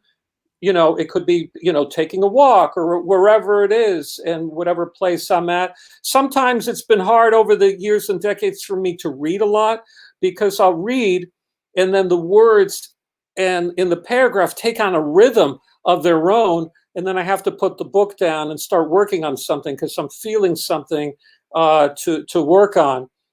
So I probably would have read a lot more books if I didn't have that flaw. That is funny. Well, Adam must have heard that urgency in your voice when you said, I want to come over to the studio. Can you open things up? He said, we're going to have the door unlocked for you. You've got that moment right now, Marvin. Marvin. Very kind, because come right in. I could tell. Well, it wasn't a come right in. He goes, "Well, I wasn't expecting you today, but I said, tell you what, I'll give you a 2-3 hour grace here. I'll see you, So it wasn't like I didn't want to just come, but burst through the door, right? Adam, I'm very lucky, that Adam has known me for such a long time that, I wrote the chords on a Casio, little keyboard. And what was interesting is that it has this automatic chord thing, and it only plays major chords. So normally, I was thinking, it'd be nice if it went to a minor chord here, but the Casio wouldn't play the minor chord, so it's all major. And actually, I like that. I like falling into accidents while writing like that. Sometimes I'll switch instruments, I'll start a song, let's say on piano, go to guitar the other way around, or maybe mandolin. I like to hear the song before I go to the instrument. To me, the instrument Right. is just a tool to play a song, you know. And I especially like working if I have a song title, then I can really move, then I can go at it, you Like know. Bob Ross always said, there's only happy accidents. Yeah. You know, I've had accidents that weren't so happy, but at the end of the day, you know, I'll stay with that thought. That's a good way to We have actually some more. I know you're very proud of these projects, and you know, Oh yeah. ever the performer you are. People know you're being the performer, but also the Grammy-winning producer. Before we show something else, what was that moment like when your name was called and you received the Grammy? Well, what happened was is that it was a record that I was one of many producers on this album, and I produced a track that we just handed in. It was by Gray Delisle, and we recorded it at my friend's house, David Vaught. You know, one of the great engineers. He passed away some years ago, and so you know, anyone who knows me knows David and I were very close. And in fact, at one point, he had his studio in my dining room. You know, we made records there for a little while, and what happened was is that I got a call. I wasn't there, but a friend of mine who was working for the label, Ayapa, called me. He goes, "The album that you worked on just won a Grammy, like best folk album." And I said, "Are you joking?" And he goes, "No, I'm really not joking this time." You know, so it was very nice. You know, called Gray, and you know, so I found I co-wrote a song with Peter Case and Victoria Williams. Um, it was a single on Peter Case's first album on Geffen, self-titled album, but the song's called "Old Blue Car." They put it out as a single, and it was nominated for a Grammy. But I didn't know about that till years later. So Isn't that there's amazing? probably stuff out there, you know, that happens to me where somebody said, "Oh, did you know this and this about?" Did you? I have no idea. So I don't really. It's nice, you know, but it doesn't really. More of a confirmation. It's not why you're doing the work, right? It's not why you're No, I doing it. mean, You do if it. You love you what you're know, doing. I, Yeah.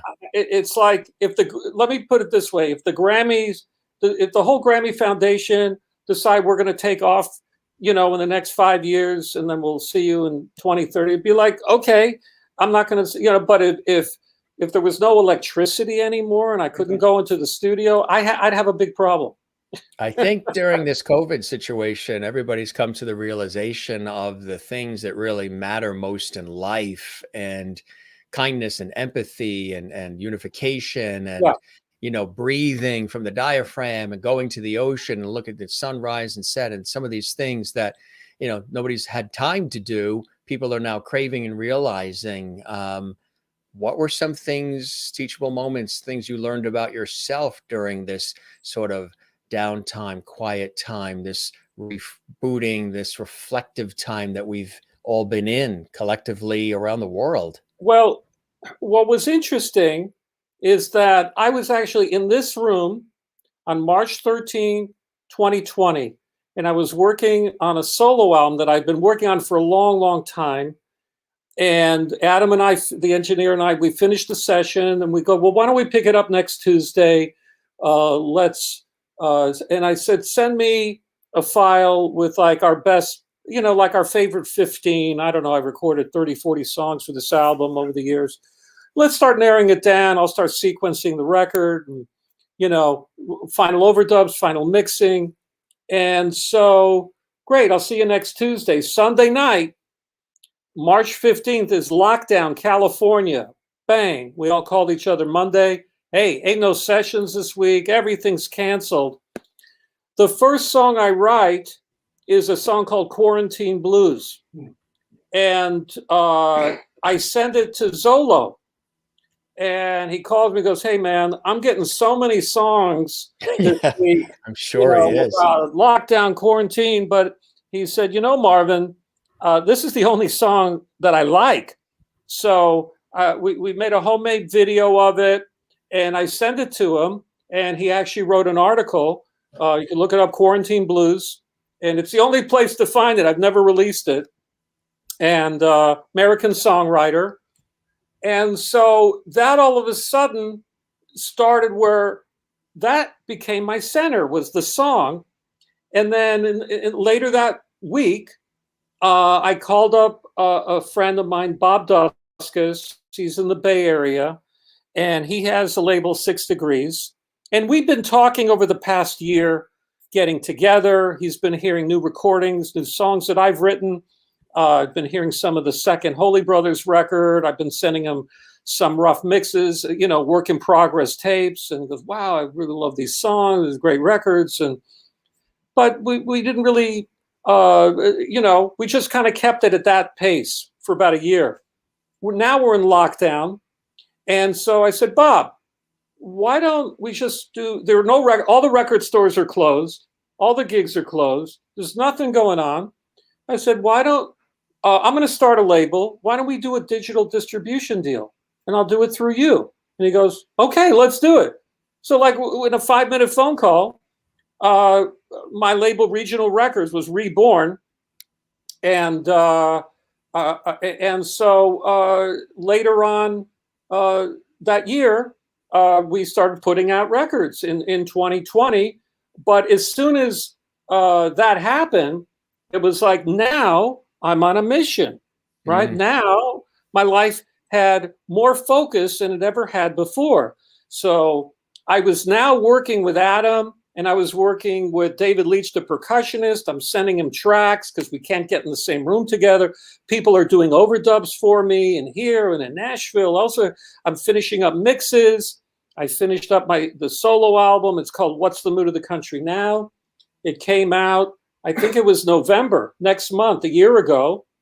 And we put that out. I called Gray. I said, hey, Gray, I'm starting my own label. And she goes, great. Okay. So we put out the holiday song, Oh Holy Night. We had that in the can. And then we put out the Holy Brothers album. My name is Sparkle.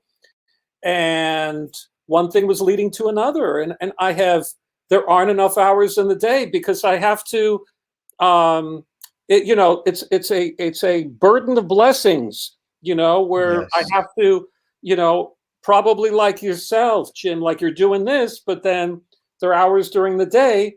There are other things that you have to do to make this happen that nobody sees. So when you put up a cover, nobody has to hear about or know about the hours that it takes for Janet, the graphic designer, and I to talk about the concepts and the covers and the behind the scenes that it takes, for getting the records together and all the behind the scenes stuff that it takes. But now that it's my label, I've got to communicate with everybody.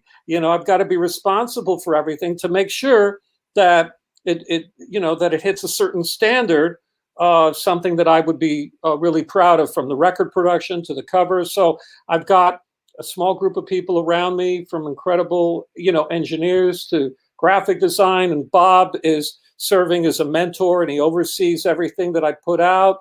And, so it's really been incredible. And that's really been my focus. And it's been such an intense year and a half, building the label. In a way, just seeing these covers, it's an emotional experience for me, because it's there's another one. So one of the songs that I wrote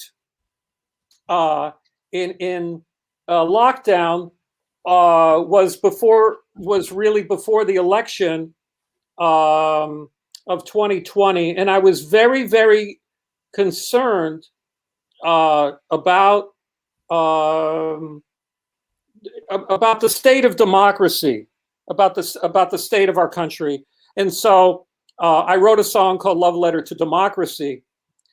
And I went into the studio at Village Recorders, great studio, and they have the most beautiful piano. And I have a drum machine that I just got. The one thing, since I can't play music with people, I've been collecting drum machines from the early 70s, and I just love early like Sly on like a Fresh album, when there's a ride going on. I love the drum machine sounds on early 70s records. And so I came up with a drum pattern on this little Univox drum machine. Bet you Sly had one. I think I saw a picture of him with it. And what happened was I recorded the drum pattern on my cassette machine. So I called Jeff Peters, the engineer. We met, and then I pushed play on the drum machine, but it stopped working. It only played the pattern one time when I recorded on cassette. So we transferred the cassette to digital, and I said, okay, let's go. We got a piano and vocal sound, and in one take, I played the piano and vocal. I doubled the vocal. That was it. It took me 10 minutes to make that record. And then Jeff sent me a mix of it. I go, great, let's go with that. We mastered it and put it out. And I made a video for it. And so it came after the fact of the What's the Mood of the Country Now, which some of the songs have a political leaning as well. But it was keeping in that style and tradition. I took one line out of the song. It was the only song that I ever wrote that had the word fascist in it, but I took out the line with that word because it had enough verses in it, so it was fine the way it ended up. Oh, so this is one of my favorite artists of all time is Marvin Gaye, and one of my favorite albums is What's Going On by Marvin Gaye. And I would say about 15, 20 years ago, it might have been 20 years ago, 18 years ago, I got together with Ryan Hedgecock, and I told him that I had this arrangement for What's Going On. So he brought a drum machine over. Then we took that, and we got some weird. He wanted to sample stuff on it, and then we went in the studio, and then we put a vocal on it. And Ryan, God bless him, he was so high when he recorded my vocal. He said, "Come on in, that sounds great." And I go, "I don't hear a vocal." He goes, "Oh man, I forgot to push record." So you got to go out and do the vocal again. So I did that, and then he added a bass that I love on it. It reminded me of Family Man, the guy from Bob Marley and the Wailers. I remember talking to an engineer and who'd worked with Bob Marley and the Wailers, and let's just say there was a lot of smoke in the air. Right? And a lot of ganja going on. So I think that helped with Ryan's feel on it. And then I added wah-wah electric mandolin to the track, and my friend Paul DeGray, we added drums. I think it's Trevor Lawrence Jr., a monster drummer. He's played, since that recording, he's played with Dr. Dre, all sorts of people. And then he was fucking around. Oh, I hope that's all right. He was messing around on the on the Hammond organ, and then we recorded him. And I go, "Man, I love what you played." He goes, "I don't know how to play organ." Like he was almost playing in the wrong key on it, but I kept it. We kept it in the mix, and Paul DeGray did a great mix on it. And we had previously worked on a Toad the Wet Sprocket album years ago called Pale. So we had a good rapport. We've worked on a lot of records together as well. He's like in the engineer family, people that I, worked with and relied on over the years. So this is a single, okay? And on this single, I think you'll get a kick out of the story. So tomorrow, all right, maybe if you're watching it too late, but I'll give the date. October 15th is or was, depending on when you're watching this, the release date for the Let It Be box set, October 15, 2020. Cut to about 15 plus years ago, right? 2008. I had a friend of mine, my friend Stevie. Remember, I was telling you I went to Bancroft Junior High. So he was from 9th grade. That's when I met him. He sent me as a gift a CD of the Beatles. It was a bootleg that he found. He loves bootlegs. And it was a bunch of outtakes of Let It Be. And I'm listening to it, and I'd heard most of the songs before, like everyone else. But there's one song I hadn't heard.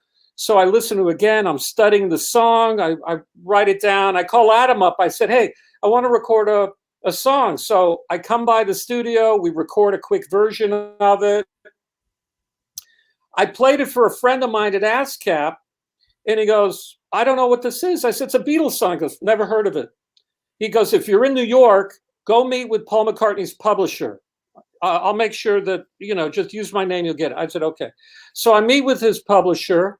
I play her the Beatles song and my version. I never heard of it. I don't know what this is. I play it for other people. I said, who wrote this song? They go, Buddy Holly. Is it an ever, Didn't even know the title. Yeah, I didn't know the title because the title's not written on the CD. It's a burnt CD, right? Mm-hmm. And so the publisher from McCartney says, go call up Apple in London. So now I'm calling Apple in London, and I said, I have an unreleased Beatles song. And they go, impossible. It was like calling Fort Knox. It was like calling the White House. Like, this is, and they said, send me your version, send me the Beatles. We'll have an answer for you in 24 hours. I said, okay. 24 hours later, boom, that morning, the phone rings, and they said, the song is called Because I Know You Love Me So. You can record it because it was released on a Beatles record called Let It Be Naked. It was on disc too. Talk about obscure. And so I played my version for Willie of the Holy Brothers, and he goes, hey, let's turn it into a Holy Brothers single. We did. And it's coming out tomorrow, the same day the box set. And I just found out yesterday that it's not going to be on the Let It Be box set. So this is the only place to hear it. You can check it out tomorrow. That's fantastic. That's awesome. Yeah. Oh, My Name is Sparkle. So My Name is Sparkle is the debut album by the Holy Brothers, and it's part of a trilogy. And we're working on our second album, the follow-up album, and we're rounding third, heading home on finishing the second album. And it's a concept album. My Name is Sparkle is a 2-act play, and it's about an androgynous character named Sparkle who's on a spiritual quest looking for God. He goes to Jerusalem looking for God, but instead finds Elvis, and he gets dismayed and he loses faith and he wants to take his own life. And then in Act 2, he sees that he see the song is called Let the Great World Spin, and things start all over for him again. And so on the second album, it's somewhat it's becoming somewhat autobiographical in certain ways, and I'll share that with you when we have the album. I'd love for you to hear it as well at that time. This album is my son is a really gifted artist. My son Elon Etzioni, and which is your middle name, right? Elon is your middle name. Yeah, right. A different spelling, and his mom just loved that name, and it really fit him. And so he had this picture, and I told him, I'm finishing up my album, and I played it for him. And when I saw that picture, it really encapsulated the energy and the mood of the title of the album. And I've had that title for the album for a long time. The title song, What's the Mood of the Country Now? I had a secondary title. Was called 9/13. I wrote it 2 days after 9/11. So when people hear the song, they think that I'm talking about what's going on right now. But in my mind, the writing of it has a timeless. I wanted to use the timeless quality of songwriting by not mentioning any headlines of the day. Right. So the title, you can apply that to any time period. If you hear the song now for the first time, you might apply to what's going on politically now. So I love that cover. He designed this cover? He drew the picture. That's his drawing. And then he handed it in, and then Janet, the graphic designer, put it in context of an album cover. He also did the drawing on the What's Going On single. So this is a very special album. It was a group called the Satellites 4. The photo is done by a very dear friend of mine, Joseph DeLessio, very talented photographer. And in 1984, when Lone Justice was taking a break in the holidays, I don't like taking breaks. I don't know how to take vacations. it's one of my few flaws. And so I called up my friends Doug, who I mentioned earlier, and Casey, and Dougie was playing with a drummer, Danny Frankel. And I said, look, why don't we get together at David Vought's studio and see what happens? And they had written, Dougie and Casey had written an instrumental. We recorded it. And all of a sudden it was like, whoa, this is really good. And I said, well, we were all like, why don't we just do a whole album of instrumentals? And that became, the album is called Earthless. It was originally released on vinyl and cassette in 1987. It's now out of print. And I called everybody. I said, I'm starting Regional Records. Why don't we release it digitally for the first time? So it's coming out October 22nd. Wow, you got a lot of things that are in the production line. I mean, Yes. I know there's ships that are stuck in the Pacific off Long Beach and LA, but not in your world. You Well, got I'll a tell you lot of stuff. something. You got a lot of stuff going. Well, here's the thing. Here's the thing. Maybe they need to hear I it never from thought you. of. What's that? Maybe they need to hear from you on how to keep things moving. Well, I'll tell you, but I'll tell you I'll tell you something. I never thought of the analogy, but it really hits home, Jim. You really hit something for me. You really did, because I've had a lot of these records. I've had a lot of these songs sitting at bay for years, sometimes decades, right? But when I move forward, the day that I told you about having the digital distribution deal from my label, it completely opened everything up in my life. I was calling friends up that I haven't talked to in years. And when I called Gray up and I said, I'm going to start my own label, and she, oh my God, I'd love to work with you again. You know, she was so excited. And then we ended up finishing the recordings, which ended up being what will become which is her next album, Borrowed. And I had all these records, Gray's record, The Satellites, my album, the Holy Brothers. I had all these records at bay, you know, on these ships in the ocean that were just sitting there, you know. And so, and so now that I have the label, I can now bring them home and have them come out, and it's really been incredible. It's been a very productive time. They were all sitting on the dock of the bay. On the dock of the bay, one of the greatest records ever made. Yeah. It's amazing. You know, I was thinking about all of that as you were describing it. And that's where the analogy came to mind. I'm always thinking of analogies and tying things together. This cover, my favorite Bond song is You Only Live Twice. Now, on the Satellites album that I just talked to you about, the instrumental version of You Only Live Twice was recorded. Mind you, we recorded that in 1985, right? So now, a couple of years ago, something like that, a year and a half ago, I called Gray and I said, would you mind putting your vocal on the version of You Only Live Twice? Because it's one of my favorite songs. I love Nancy Sinatra. Huge fan of her singles growing up. When we're talking about buying singles, I had a lot of her singles growing up. And I still love those records. Her and Lee Hazelwood were great. That was her producer and sometimes songwriter to some of those songs. And so we went in and we cut You Only Live Twice, and I loved what she did. And then I sent it to my friend Mike Poole, an engineer, mixing engineer that I've known for a long time, since the early 90s. And so he combined the original mix with Gray's vocal. And so that's the single. And it's really coincidental, like with the Beatles. It looks like, oh, you know, you planned this. It's like, I didn't plan it, but sometimes I just have an intuitive feeling to do something. And then I find out it could be months, years, decades later. That's why I did that a long time ago. And that's really what happened with Gray. All of a sudden, we're putting this out and it's Bond fever. And here we are. And, you know, obviously, the cover is a nod to the original soundtrack album.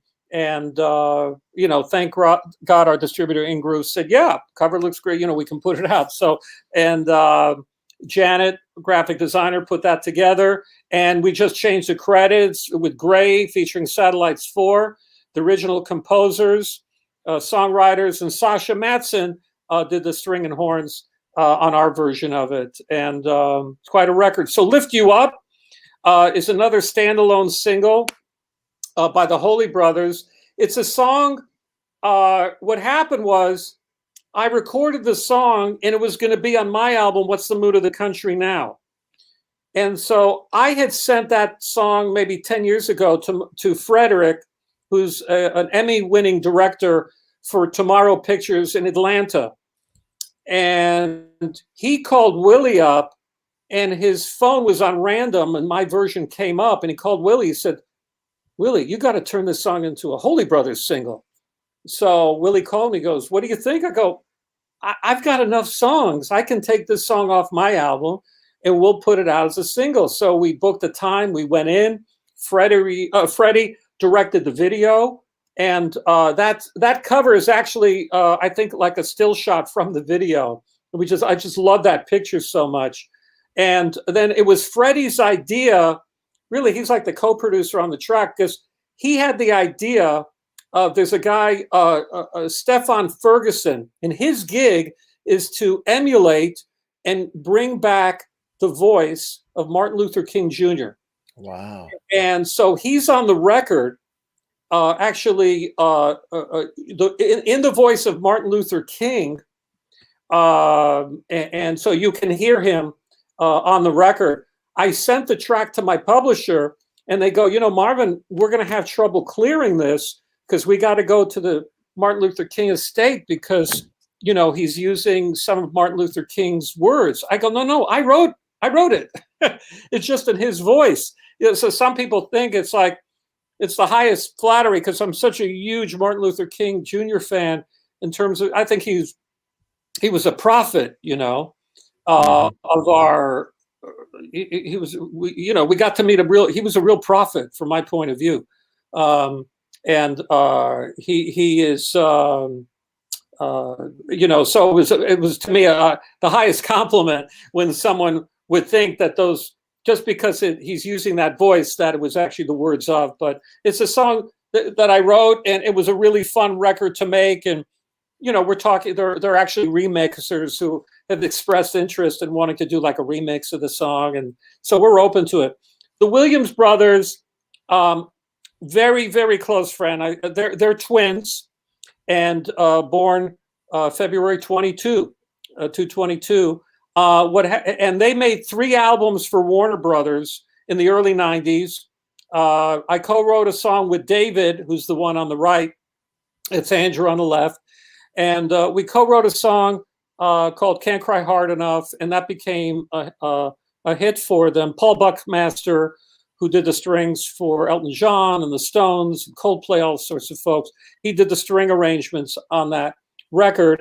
And it's probably my most covered song. Judy Collins covered it, and it's in the Library of Congress. And so after they parted ways with Warner Brothers, I said, well, why don't we go into the studio and do something that maybe has more of a country vibe to it. And we did an album's worth. We cut a direct-to-2 track. And the phrase to direct-to-2 track, for those who may not know that phrase, it means you record straight to tape, but you can't add anything to it. What we did that day, that's the mix. It's done, right? Our conversation would be the equivalent of talking straight to 2 track. We're not going to add anything on top of it. This is what it sounded like. So when I had started Regional Records in the last year, like we were talking about, I called them up. I said, do you still have those recordings we did? And they said, yeah. So I said, send them to me. And I did some edits and cleaned them up a bit. We didn't do, and I liked what we had. It was a nice collection of songs, and I sequenced it and I presented it to them. And I said, what do you think? And they took their time to listen to it, and they go, wow, we love the sequence you came up with. And Andrew has a very good eye, and he came up with the graphic design for the album cover, and it was their choice to use that title on a song that I wrote called "Memories to Burn."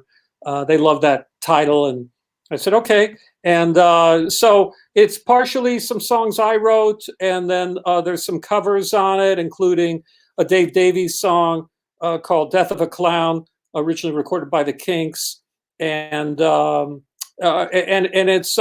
it's like imagine a Everly Brothers record with Greg Lease on pedal steel. So Very it's cool. so we're talking about releasing that in 2022 as well. There are other things going on with the Williams that I will share at a later date. But I'm very excited about the album. I really can't wait for you to hear it. It's a real thing, you know. That I'm really glad that the tapes were preserved after all these years. Absolutely. That's the Yeah, key. Absolutely. yeah. What are some of the things that continue to inspire you and you know the blessings and joys in your life, Marvin, that still give you that energy and that passion and that thirst for wanting to? I mean, you've been doing it a long time. You've Yeah. accomplished a lot. You've touched a lot of lives through your art. Have been awarded and rewarded for it. What are some of those things that continue to sort of fill your cup, that push you forward and inspire you? You know, I think one of the hardest things that happened for me during the lockdown was I wasn't able to, to see my mom. And, my dad passed away right before COVID. So I was able to be with my dad in the hospital. And there was an incredible doctor there. And after a few days of him being in the hospital, they said, we're going to choose tomorrow. And, you know, maybe the phrase is to release him, you know.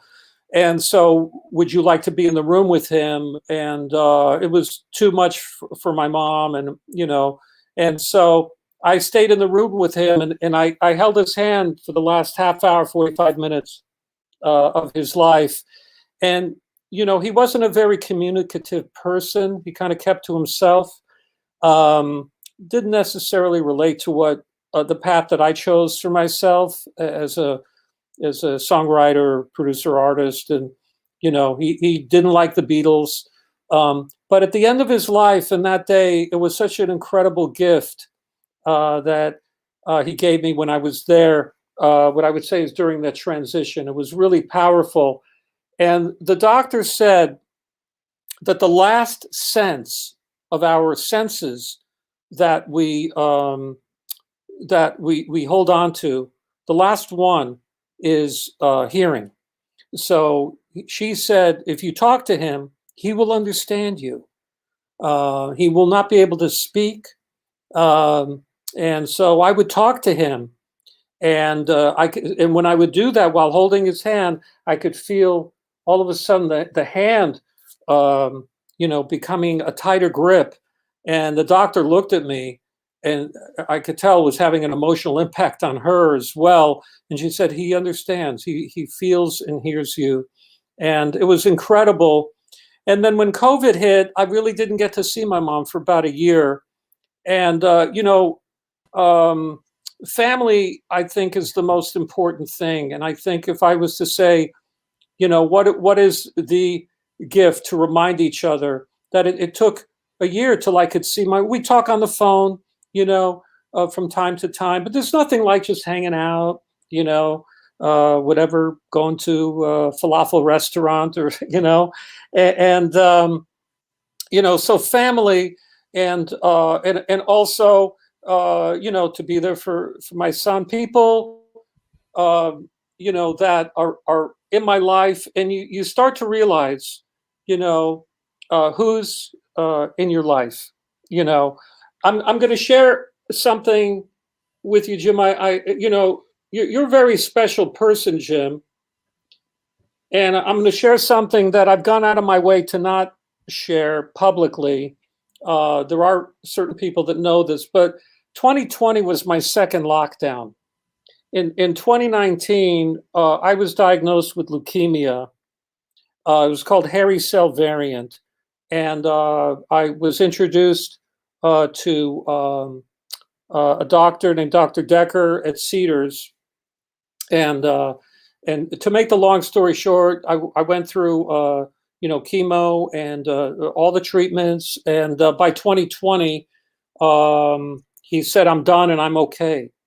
And so I'm very, very fortunate with that result. I have Decker just recently he retired. I have a new doctor, and so he said everything looks good. I'm on my booster shot, and so as soon as I had the positive news at the beginning in January, literally within 2 months, I was in lockdown number 2. So what was interesting for me, Jim, and anyone that's listening, is that I'd already gone through the lockdown. I already knew what it was like. I couldn't record. I couldn't play gigs. The lockdown experience that everybody was going through in 2020, I'd already gone through in 2019. I already went through that. And I remember going up to the doctor in 2019, and he said, Marvin, it's time. We've done all the tests. We know what we're going to do. We have the game plan for you. I have it under control. And I trusted him. He was like the George Martin of doctors. Mm-hmm. The first time I met with him, we hung out for like an hour and a half. He too was from Brooklyn, and he moved from Brooklyn to LA. He also went to Fairfax High before me. And he said, why don't we just take the word leukemia off the table? Why don't we just talk? People diagnose it incorrectly. And he gave me such a sense of peace of mind. I never experienced that before with doctors previously. And so when 2019 hit, I went through my own personal lockdown 2020. And so I was prepared for the lockdown in 2020, whereas most people were going, oh my God, what am I going to do? The world's over. It's like, I'm going to start a record company. I'm just going to write songs, and I'm going to produce records, and I'm going to put out do as much as I can every day. I was like all energized, because I was alive. I'm living that I can do this with my life. It's like a second chance and a rebirth. Yeah. So doing this label, I had this idea for regional records in 1989. 1989 was the concept for regional records. I'll share this real quick with you. After I produced Toad the Wet Sprocket, a lot of labels wanted to sign them, and then they'd heard they ended up with Columbia, but one of the other labels that wanted to sign them was Virgin. And I met with them, and they said, how can you produce a record for under $20,000? That sounds as good or better than the records we spend $250,000 on. How's that possible? I said, well, that's what I do. That's what I know how to do, because I'm coming from it as a songwriter, as a musician. I know every side of the glass. I can play drums. I can talk to the drummer. I can play bass. I can talk to the bass player. I can play guitar. I can talk to the guitar player. I know songs. I can talk to the engineer. So I know every side of the glass. So I'm not wasting time. I like pre-production. It saves time in the studio. They said, come by. We want to talk to you. We want you to have a sub-label under us. And so I came up with the idea of the problem. I think one of the problems that I have with the world is that we're getting away from regionalism. And that's why I think that I actually, the phrase become where you are, I've actually trademarked it, because I really believe that where you are matters in the world, and that there's a different sensibility and a different sound than what happens with the Beach Boys out of the West Coast than what happened with the New York Dolls and the Ramones on the East Coast. It's a different sensibility. It's just different. What happened in London and what happens out of Nashville, where you are matters, and I'm a big believer in that. And so I wanted to do a sub-label with Virgin in 1989 to actually go around the country and document what was going to happen region by region, and just release the records regionally. And that if something happened, then the major company could do the label, could release them. Well, they loved the idea so much, they were going to give me the sub-label. They said, what do you want to call it? And right at that moment, I didn't have the name of the label. I said, it's called Regional Records. Regional Records, that's it. And they go, oh, that's a great name for the label. As if I'd had the name the whole time, right? Right. And so weeks and weeks and weeks passed, paperwork. One day I get a call at the end of '89. They say, we're going to be leaving the company. They had a dual presidency. And I said, okay. And I didn't really pursue it. It's still a good idea. And, you know, for anyone out there that's, you know, running, you know, a gigantic company wants to do it, call Jim, and then he'll hook you up with me if he likes you. You got to pass the Jim test first. You got to pass that levity test. Anybody, you know, got to be levity. That's right. No levity, no nothing. Right. And right. We're going to work that into an open. No levity, no nothing. That's right. That's right. And so the idea, I'm still a believer in that. And so when you talk about what inspired me, you know, there's a song on my album that came from a rabbi who passed away some years ago, Rabbi Myers, and she said, just being alive is enough reason to celebrate life. Mm-hmm. It's not about, you know, how much you got. It's not about, you know, all the people that show up to your shows. Just the fact that you're alive. Just the fact that you're alive, you know. And I've worked with people, and I like to ask the question, what does success mean to you? And over again, I get the response, oh, well, gee, if I could sell a lot of records, if I could tour Europe, you know, if I had a hit. Win the lottery. Right. And I said, you know, let me share my point of view of success, if you don't mind. Okay. I said, if you want to know what success looks like, do you want me to show you? Yeah, okay. I said, this is it. You and I, right now, I'm talking to Jim. I'm talking to you if you're listening. If you want to be here listening to Jim's show, you are a successful person. If you don't want to be here and you're still here, you're not a successful person. It's that simple. If you are with a person that you do not want to be with, they are not treating you well, you're not leading a successful life. Think and find a way out. Look for support. If you are doing something that's harmful to yourself, you're not leading a successful life. I don't care how much you got. I don't care how big the house is. I don't care about any of that. And when I would share this with the artist, all of a sudden we get into the music. Mm-hmm. We'd make the music that was meant to be. All stripped away now. You're stripped. All of a sudden, we're disarmed. Yeah. And this has happened to me more than once.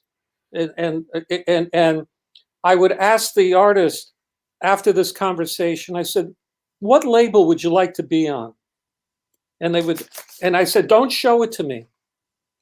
They would take a piece of paper, write it down, put it in your purse, put it in your notebook. And then time would pass. And I said, I just got a call from label, whatever the label is. And the person, oh my God, that's on my list. That is on the top of my list. That's happened to me more than once. That's happened to me, right? So the whole idea is trying to get through with people, to get to a deeper place of understanding, to work on a level that the goal is the now. This is it. This is what we got. We're not alive yesterday. We were alive. We're not alive tomorrow. We hopefully will be. This is it. So if we're in this moment, if Jim, if you don't want to be talking to me, then we should end the conversation. But if you do want to be talking to me and with me, then you are a successful person and you have a successful show, because you're multiplying that energy of constantly doing what you want to be doing with the person and persons you want to be doing it with. And that is the kind of life that I like to share with people, that concept that artists, especially up and coming artists, that there's such a I don't like the word desperation, but there's such a desire, to want the everything. I'm not against that. I'm not against popularity. I'm not against people hearing songs and everybody. I'm all for everything, the everything. But for me, to get the everything, we got to go back to the zero. We got to go back to the where you have nothing. We don't have anything right now except this moment. This is all we got. This is it. And let's build on that. And if you want to be here, then you're in the right place doing the right thing. And that goes to everybody watching. If you don't dig what's going on right here, I don't want you to leave, but it's okay that you do. But if you do want to stay, then you are a successful person. That's how I look at it. That's how I look at life, So that's what I'm trying to build with the label. I only work with people that I like and admire, and hopefully they want to collaborate together. And if there's only so many hours in the day, we're all given a certain amount of time to accomplish something within a given day. So if I can wake up in the morning and work on a song and record it and be with my friend Adam and then talk to you and be with my new friend Jim, I and then it's like, boy, that's pretty darn good. I second that emotion. All Third right. and fourth it and fifth it, and I'm sure Adam does as well. And I know this has probably been a real treat for Adam too, because he's probably heard things working with you all these years, and he's probably heard things and learned even more about you through the conversation that we had tonight as well, which I think is a cool residual of this kind of a conversation. Like I tell everybody when they come on the show, these aren't interviews; these are conversations. Interviews I've done structured news kind of interviews through the years on television and radio, and question answer. Let's talk about the book. Let's talk about the CD. I hear about half of what the person is saying because I'm not paying attention. That's how other people do it, but that's not how I do it. I'm very deeply invested, and you're very communal. You're a communal person.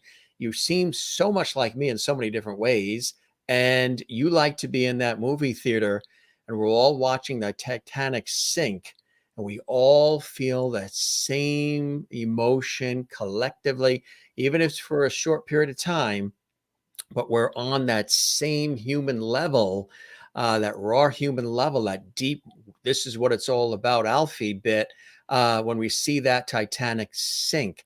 And you crave moments like that. So do I, because we are in a time period where it seems very disconnected. It seems very clinical. Everything is very, digital. Everything is very robotic. Everything is that human connection, that being together, and the simple things in life and the simple nature of it all seems to have been sort of dwarfed or sent out to sea or considered over, passé, old fashioned. We don't have time for that.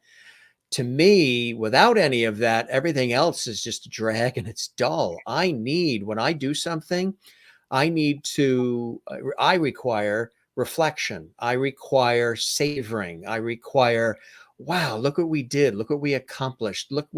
Wasn't that a great experience? As opposed to just going to the experience, then getting in the car and going to the next thing. I want to talk about what we just saw and did in the car. I want to sort of relive it a little bit and let it hit me again, because I see everything we're doing and saying in life and every person we meet as part of a thread. We're on a train. It's a thread. It's all connected. Every sound, every taste, every vision, everything is all part of a unique experience that is connected, and we are all connected at the same time. We seem disconnected in so many different ways, but the earth, I say it often on this show, the earth spins a lot more smoother on its axis when we are all collaborating and connected and feeding off each other's energy. Don't have to think exactly the same way. We don't have to always agree on everything. But if we don't come to the table and sit down and break bread, nothing's going to ever happen. So I'm with you on all of this. It's, you can have the greatest of treasures and the greatest of accomplishments, and you can go to the top of the world. But if you're forgetting about the basics and the simple things in life, you can only be at the top for so long. I had a fascinating conversation with a friend. He's no longer with us, but he was a screenwriter and playwright in New York. And he used to wake up 2 a.m. and run to his typewriter because he had a dream about something. He had to get it down on paper. The only thing that stopped him is he didn't have the gumption to take those screenplays and movie scripts and fabulous ideas that he had and then push them out. He kept them in his drawer. So what would happen, like 2 years later, a similar script to what he wrote is now a movie or a play or a show. He just had that one sense of fear of rejection, fear of, what if they don't like it, and then that type of thing. We had a conversation that lasted till 5 a.m. way back years ago, and it was about success, and it was about what we thought at that time, fresh out of school, what do we think success is? And it was really interesting because we both came to the conclusion. He said something fascinating about success from his point of view. He's a deep thinker and intelligent guy, and he said he feared success. And I've mentioned this to a few people as well. And I said, you fear it. Tell me about it. His name was Bernard. And I said, Bernie, why do you fear success? And he said, what if it doesn't match what my vision of it is? So this grand vision you have from childhood, teenage, school, all the way up, working hard, you have this vision of what success is, your own personal definition, and coupled with the definition that society sort of creates. Well, you're successful if you have this and you are there and you're at that party and drive that car and wear that clothing, and that's supposedly success. But he had this fear that what if it didn't match what he envisioned it to be? And if you do reach that quote self-imposed vision and version of what success is, what happens next? If you've reached the pinnacle in your head of what pinnacle is, then what? And most people will say, oh, well, that's because he was afraid that what goes up comes down. Everything goes up and then eventually goes down, and he doesn't want the success to go down. No, he was talking more about what if you get there and you've reached the pinnacle, then what? And what if it doesn't match what you've built up all these years? What if it's empty? What do you do now? You've created this pinnacle you have to reach. You've reached it. What is after pinnacle? You know what I mean? Really fascinating conversation. I understood what he was saying. I got what he was saying. I understand it, but if Bernie were here, I think that I would ask of him to stay in the moment, to stay in the now, because if we're wondering about what if, you're now living in the future. Yes. And no matter who you are, no matter where you are in this world, nobody can live not even 5 minutes ahead in the future. So to live with what if would be like a tightrope person walking down the tightrope, looking down and back and up instead of walking straight ahead. And if you're worrying about what if, you're no longer worrying and concerning yourself with what is. What is the only question. That's what right. is happening now? Now, What's have you going always on? thought that way, or did that change and morph for you as life experiences happened for you and to you? I think maybe a combination of you know I studied with Rabbi Finley. I appreciate the books. Let's say of let's say a Thich Nhat Hanh, who talks about mindfulness and being in the moment, how important Yeah, that is. very I've important, right? actually taken classes in Los Angeles and in New York with the Dalai Lama. And there would be a thousand other people in the class, but you're given a Yeah. book and Oh, you come yeah. in and you go in every day for whatever, 5, 7 days, whatever it was, or it's week after week. So all of these combinations of influences um, lead me to this kind of point of view. I'm not interested in being a preacher to anybody, but I like the idea of the like when we talked about the Marvin Gaye album. What's going on? He doesn't ask the question, "What is going to happen?" He Right. doesn't ask the question, "What if?" He's asking what's going on. He wants to know what is happening now, in this moment in our lives, in this country. That is the question for us to answer for ourselves. What is happening right now? And if there's a comfort level that I've experienced with certain people, that keeping the manuscript in the drawer, there's a comfort, because if you don't release it, it can't fail. Correct. You have power. You have control over it. And one of the Yes. hardest things as an artist, Picasso said, you don't finish a work of art, you abandon it. And one of the Right. hardest things for an artist is you release a record and, someone gives you a bad review. You open up a show, you don't walk on stage. I'm fearful. I don't want to walk on stage. I've walked on stage. I remember opening up a show, opening up for the Hoodoo Gurus, is solo, and they're throwing ice at me, cups of ice.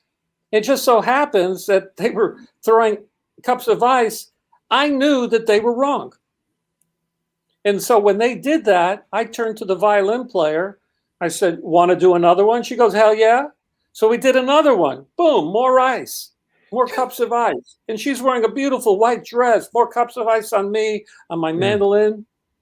But I knew in my heart that what I was doing was the right thing. And later on, those songs ended up becoming covered. They would be on albums, they'd be in TV shows and movies, because I knew in my heart what I was doing was doing the right thing, right? So the Right. whole idea that would it be better to stand at the side of the show? I'm too fearful to go on. The crowd might hate me. Okay, these are the experiences. That's not the only time that's happened to me. Other times, fortunately, have been times where I've been a part of musical events and people are positive, and it's rewarding. But the Yeah. real crux of what Bernie was talking about, he's not alone. He was not alone, because I've met people like that, and there is a comfort to that. But there's an ability that we can change. We can change that part of ourselves in this moment, right now. And if someone's listening and watching us, Yeah. and maybe they have a manuscript, maybe they have a song that they don't want to release, and it's a good song, but I'm not sure about it, and maybe it's another work of art, whatever it is, that you have the opportunity to change that, to flip the Yeah. switch inside your heart, and to change your inner consciousness, to say, I'm going to release it. I'll take that chance. So once you do Right. that, you're training your soul, yourself to now, once you release something, then you move on to the next work of art or whatever it is that you're Yes. personally working on in your life. He had a basement filled with incredible inventions too. He was always Yeah. coming up with just extraordinary things. His father had passed. He was an educator in New York. He had passed of Mm. diabetes. His sister was off in the military, And his mother was never his biggest supporter. He could never, ever please her at all, could never. She always found everything she could wrong with him. So, I mean, when he was a kid, I remember him telling me that he can only read the newspaper and play the piano. He couldn't get involved with a lot of the things that were going on in the school and everything. So he was a genius. He was a perfectionist. He feared rejection and all of those things. Do not And look for acceptance from your parents. he eventually took his life. And what happened was he was with his mother in the house, and his mother had to go to the hospital. And he was now tasked with being the sole person to care for her. And he was visiting her in the hospital, and I guess she threw some things at him that were venomous, and that was just his limit. He was only 27 at the time, prime time. And I had moved out of state, and his other friend moved to DC, but I just saw him maybe only 5 days before, and we always had good, deep conversations, but he just, decided that was the time to disappear when he was alone in the house and everybody was gone and his mother was in the hospital. He felt, I guess, trapped having to care for the one woman who was his least supporter. And she called me for about a year. What happened? What do you think happened? And we're like, you're the mother. Do you take a look back maybe at some of the things that, were done and said? It's written, from my understanding, that no matter what your position, and I respect and appreciate the story of Bernie, he's not the only one, unfortunately. There's a lot. But it is written that no one should blame. It is not to blame your parents, no matter what your lot in life is, no matter what position you are in your life. It is not to blame your parents. It is under any why. That is not why your parents are there. That is the wrong person to go to get to celebrate who you are as an artist. That is not their job. That is not their obligation. And I'm just saying from personal experience, I wasn't given lessons. Anything that I wanted, I had to teach myself how to play. Anything that I wanted, I had to figure it out. If I wanted to blame my parents, that's an easy out. If I wanted to blame my parents, I wouldn't have stood by my father holding his hand on his day of transition from this earth. I wouldn't have showed up, but I did show up. They aren't there to give you 5-star reviews in Rolling Stone. That's not what the parents are there for. They're there to bring you into the world, do the best they can. They've done their best.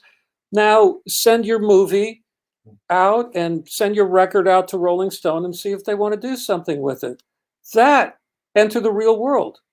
The parents bring you into the world. It's up to you to enter the real world. And then take the baton and go with it. Run with it.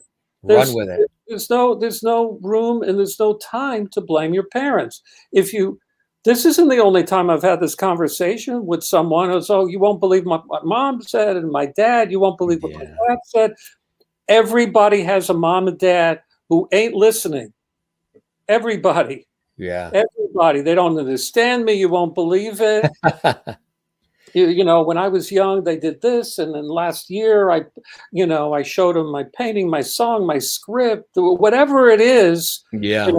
You can never please them. It's not their job to fill that vacuum, that hole for you. That's not their job. As soon as you let that go, there's something liberating about that thought. Yeah, I guess he couldn't. Yeah, I guess he's not the only one. He's not the only one. Because when you do, what's the point of us talking here? Why? We're talking to the people who are here, who are alive. And there may be people that are watching who there's no question that there's one person. They're being inspired by what we're saying. Right? I hope so. I pray to God that there's one person who's going, wow, don't go to your parents to get any admiration. Forget it. That's not what they are here for. We They were brought so, you into the world. yeah. Go to your call a friend, watch Jim's show. Listen to records that you like. There are a lot of things that you can be doing with your life. But going to your parents to say, "What do you think of this that I just did? How do you like my new home? How do you like my new car? How do you like my new song? How do you like my script? How do you like? You don't like my Yeah. girlfriend? You don't like my boyfriend?" There are people that if how many stories are there that if a child is not doesn't let's say if the child is gay, Doesn't live up to the expectations of the parents. right? If Like if the if little league father who was yelling at the manager because they're not putting their kid out there to play, and That's he's right. Yeah. disrupting So it the could be old for the or the you've made stage sexual mom. right. It could be where you are sexually in your life. It could be where you are politically in your life. There are all sorts of attributes and things that make each and every one of us unique. You Unique, do not right? need to go to your parents to feel whole and to feel alive and to be the person and to become the person that you truly deserve to be. They You don't say have to go even to your parents for that. or There's they a system. There are hundred there there's a whole calling of people where you can go to. But your parents, for the most part, are there exceptions? Is there this incredible father that you hear about, this incredible mom? Yeah, there might yeah be, but for the we most part, that's we not where were you go. we've been lucky because what you just said is what we've had and have in our family with parents that have always been rah rah rah and supportive, not telling us what to do or how to do it or how to live, or you're if you don't do it our way, but just there, even to the point where it's still said, if anything ever happens, the door's always open, the room is always there. That's it. I'll defend you to the end. Mhm, Just don't lie to me. I'll defend you no matter what happens. mhm, Just mhm. don't lie. My father, somebody who very first time I was on television was on public television in New York, and he happened to be in a store, and he remembered that his son was going to be on television. And what did he do? He had one of the managers in this store. It was a television. There were televisions everywhere, and he had the manager put 100 televisions that were in this appliance store all on the channel that I was going to be coming on in 5 minutes. And then the manager called the television studio and said, now this was the very first time I was on TV, said, "Oh, we just want to let you know we're watching your TV station. We have 100 televisions in this store on your channel. And that kid that is on there right now, he is knocking it out of the park. What's his name again? We're going to always keep these TVs in our store on this channel." And that was my father who sort of slyly went in and said it. Now, I didn't know he did that. A producer came in and said, "You won't believe what we just heard. We got a call from this major retail appliance store. They put all of their televisions on our station, and they love what we're doing. And Jim, they gave props to you." And I sat back and I said, "That sounds like somebody I know that would do." So we're at the dinner table, and I said, "Hey, Dad, you won't believe what happened. I was at the station today. Of course, you guys know my mother videotaping it, of course, as it was airing. My father having the store turn all the TVs on the screen."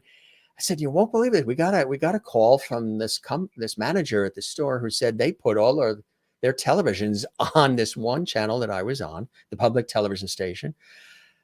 Could that have been you? Did you ask them to do?"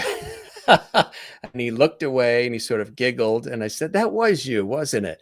And it was, and that's a blessing, and that's a story that will always stay with I, me. I, one, that's a beautiful story, but the other message of the story, I think, concurs to what we were talking about earlier.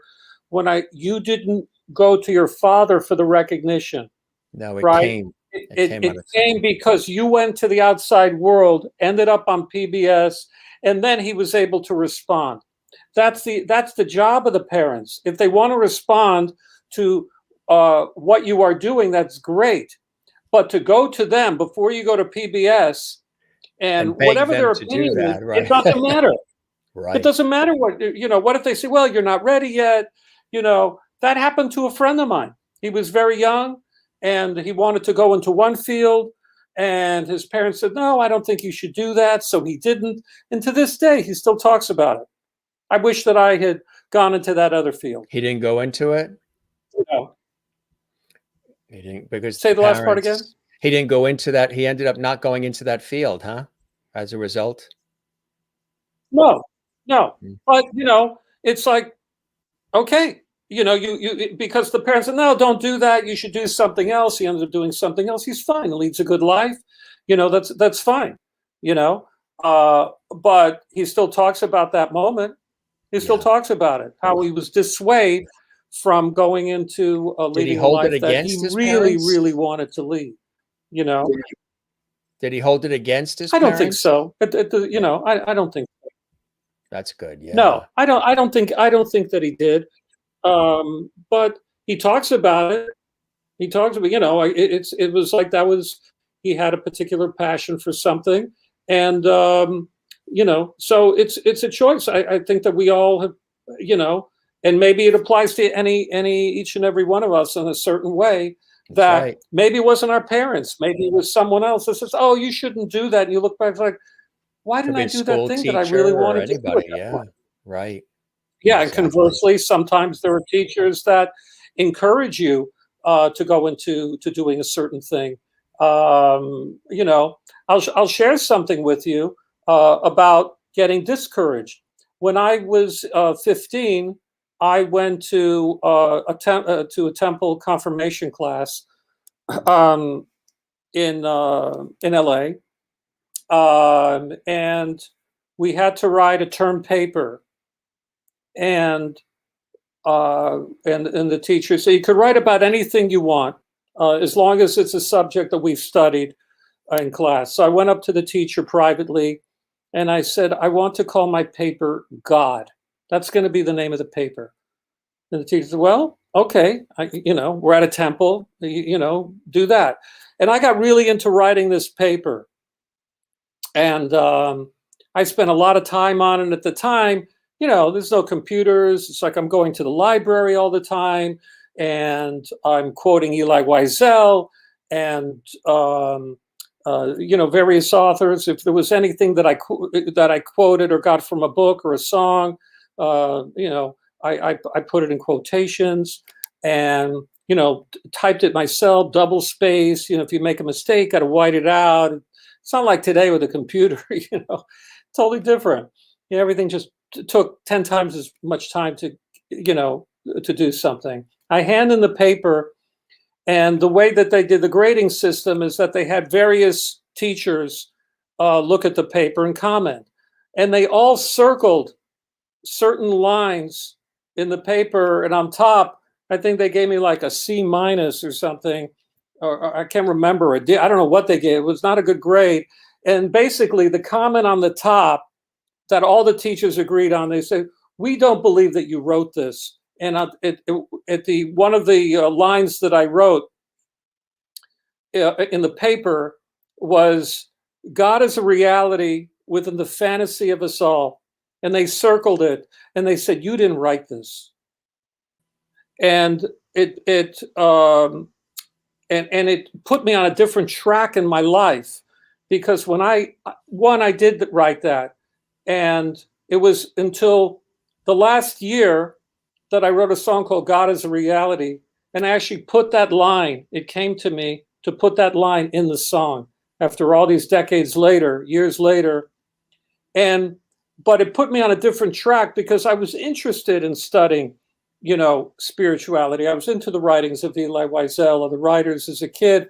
There I was, 15 years old. That's such a tender time, to be called a liar. Mm.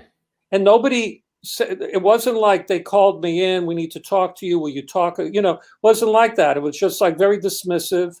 And I stopped taking classes after that. I left and I didn't go to take more classes. I delved more into songwriting and music. I thought that's really going to be my focus.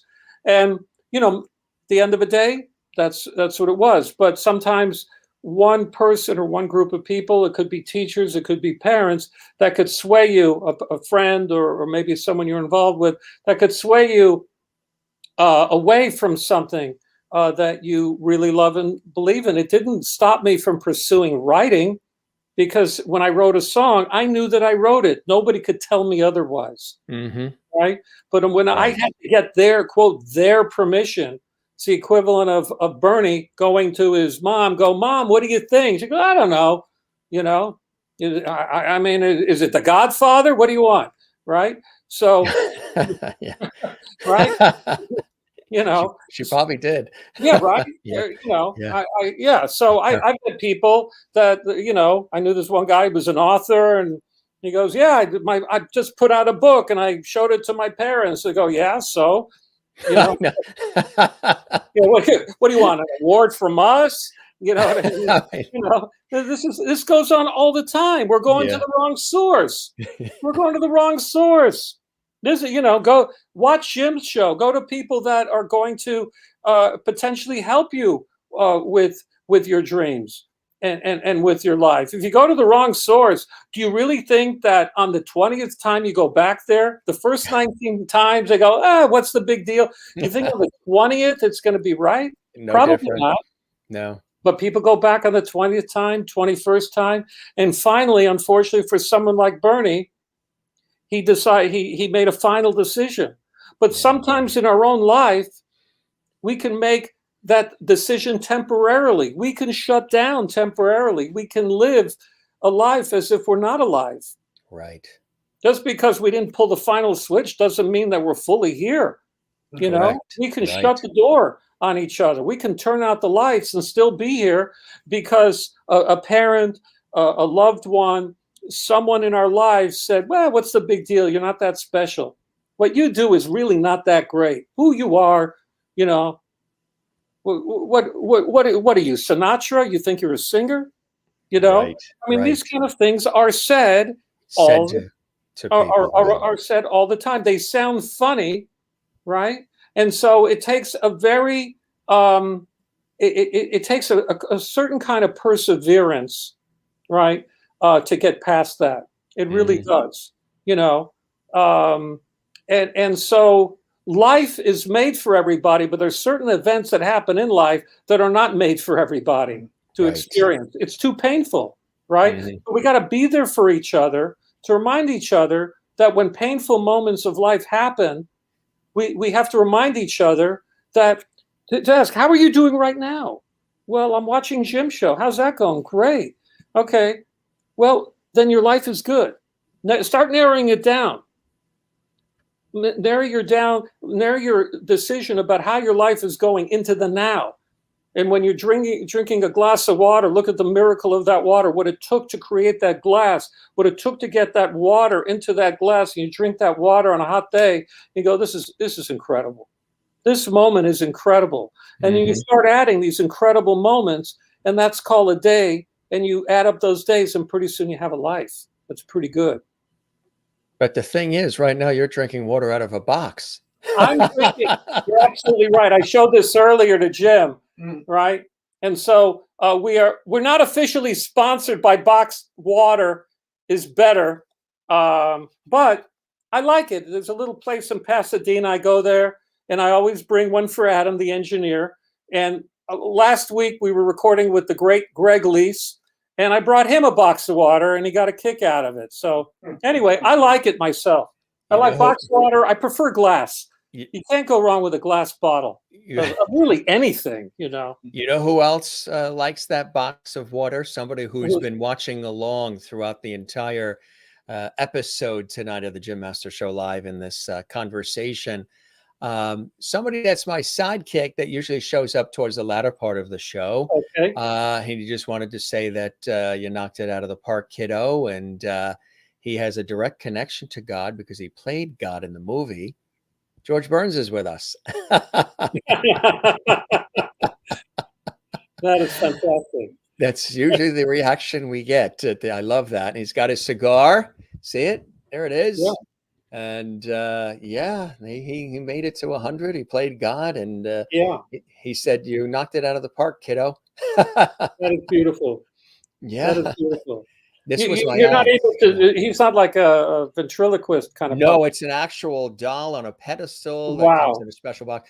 It was my aunt's and one of my mother's sisters, and they got passed down to me. And about a year ago, I just threw him on the show with Gilligan and the Genie Bottle and all these television and movie characters that are actually all around this set.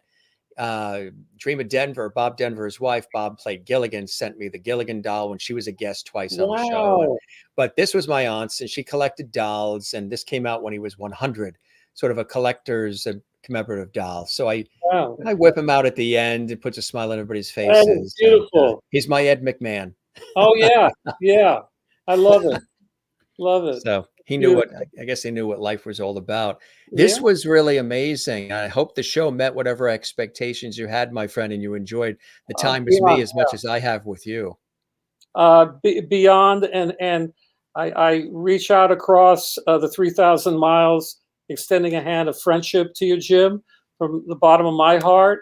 And I would like to remain in touch with you if you would like to, you know, Yes. and that would be great. And I think to, anyone who's listening, thanks for, thanks for being here and being who you are to get through this with us, This was amazing. Yeah, and they are here. They're still watching live. The Lovities from around the world. They're real troopers. And those who will be watching this in our archives on a YouTube channel at Jim Masters TV, they can see the full episode and 500 plus more. Beautiful. And Beautiful. it's just been really an incredible experience doing this. And people have said, "Are you going to do it just through the pandemic?" Because for years I wanted to do a show like this, but I've always been so busy doing the actual work in TV and radio. But then Mhm. I said, I'm going to bring in the television lights and build sort of this home studio thing, throw this open and see what happens. And it's Yeah, just been exponentially well received and growing. And great. spread the word for us, my friend, like Paul did Will to do. you. Mr. Will Zolo do. did to you as well, which I really appreciated. Here's some of the comments coming in here. Okay. Thanks, Marvin. Awesome night from Kathleen Walker Thank in you, New York Kathleen. City. And Maureen in Arizona is a nurse. She says, Marvin, you're amazing. The world is lucky to have you. Thank you so much for joining the Thank Lovity you, Maureen. Squad. The Lovity Squad. I love that. Sherry Larson, thanks, Jim, for another wonderful evening. Have a fantastic Friday. You as well. Yeah, they Thank love to you. comment. This is really fantastic. Jim, good night from the bottom of my heart, and thank you for providing this special platform for all of us. You bring light, joy, and lovely hugs. Tess, and she also says, thank you for sharing your incredible life and stories. Marvin, God bless you and all your future Thank you, endeavors Tess. as well. And thank you, Marvin, for sharing your life with us. Great night, great show. Thank you, And the Kathleen. response coming in, she's in New York City. New York. Mary in Florida. She says, wonderful learning about your amazing career. Thanks, Marvin. Take care. Sherry Larson in Kansas. Thank you, Marvin, for sharing all your wonderful stories and joining us tonight. You are an inspiration. Maureen you, in Sherry. Arizona. Marvin, you're a great philosopher. I have learned so much from you this evening. You've got a Thank you, great Maureen. outlook on your life. What Thank a you, lovely Mary. evening from Joan Sandow. Thanks, Jim. You have found the silver lining to the greatest obstacles of your life. And good stuff. Beautiful stuff from Beautiful. a Wow. few of the lovelies that are still tuned Wow. in live. And All they're right. here Well, they're here every night with us. wow. Incredible. Jim, thank you. My Really pleasure. appreciate Pleasure it. was all mine. My Yeah. pleasure was all mine. Now Yeah. I say to all the guests, go stretch those legs. Okay. Get the circulation Have a going. good cup of tea. Good cup of tea. Enjoy And life. It's 11 And, o'clock p.m. here, East time. All right. All right. Well, Have you had dinner Jim- yet? I hope you ate already. no, not yet. I had Oh. breakfast. So the Lovedies are time for dinner. foodies. The Lovedies are foodies. They're going to want to know what are you going to have right now? I don't know. So far, I'll probably have Box some of my water. breakfast water. Here it is. He's living Box on water water. is better. Boxed water is better. My Yeah. friend, you're the best. Thanks to you. Thank you. Thanks to Enjoy. Adam for his God bless. assistance And and the whole team, everybody, that worked with us on getting this together. Thank them all for me. I appreciate that. And thank you, everybody behind the scenes on for Regional Records and for the Jim Masters Show. Thank you, Jim. We're going to be in touch. yes, All let's right. break bread. Yes, Yeah, that sounds absolutely. good. And All right. Zolo, thanks for this introduction. And that's how the world stays connected. That's right, my So friend. we'll keep it Yes, going. it was a great conversation. This was epic. Thank you, sir. You all right? You take care. You be well, okay? All right. Cheers. Adios. Be well. Bye. Cheers. Bye. Marvin Etzioni joining us here live from Los Angeles in the studio there with the engineer Adam Yeoman's work. Thanks to Adam as well and everybody for working with us to put this all together. Really fantastic.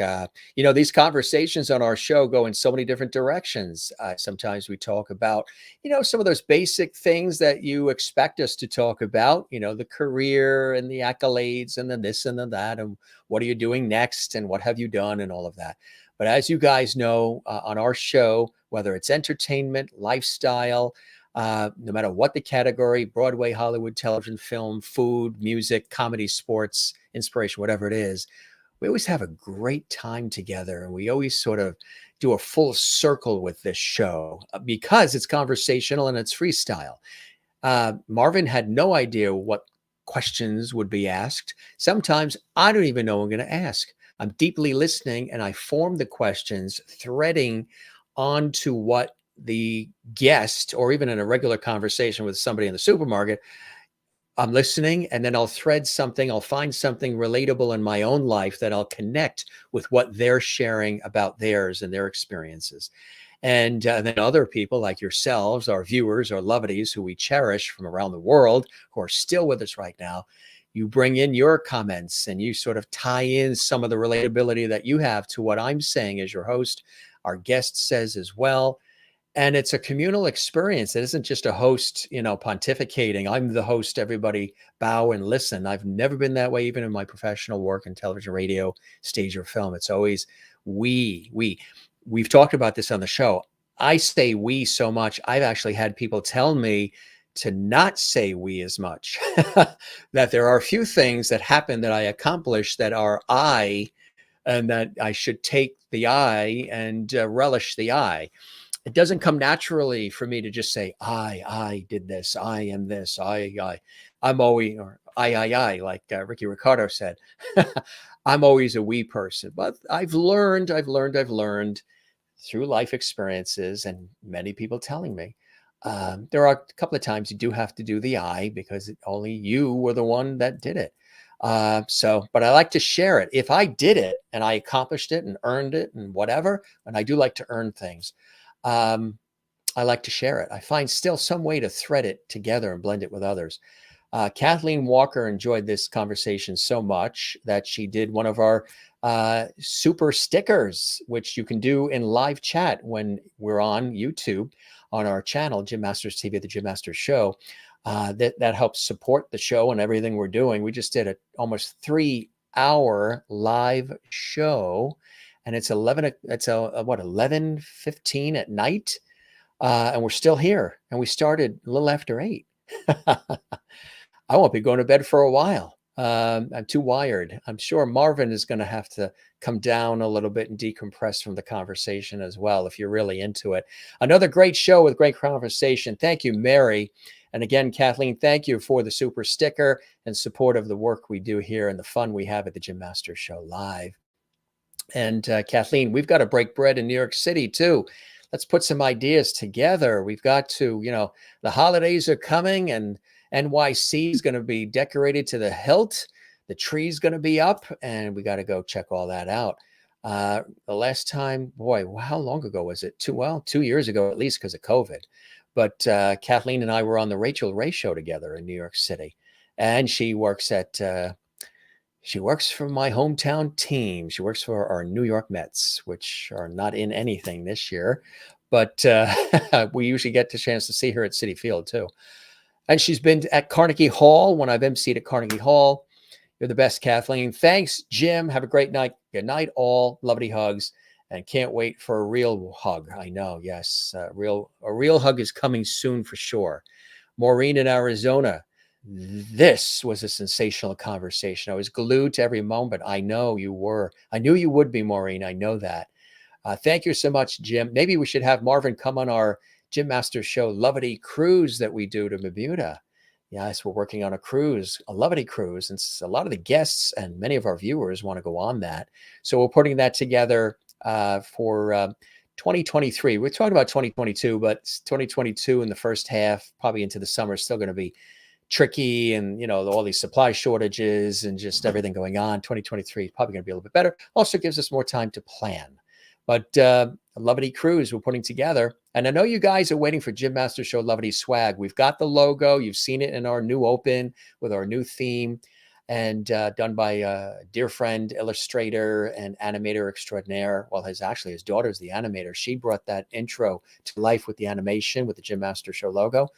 The illustrator and designer has worked. He was working on the cover of Aerosmith's latest work when he was doing the Jim Master Show illustrated animated open. His daughter does animation for, I think, Jimmy Fallon, the Tonight Show she was working on. He does Betty Boop.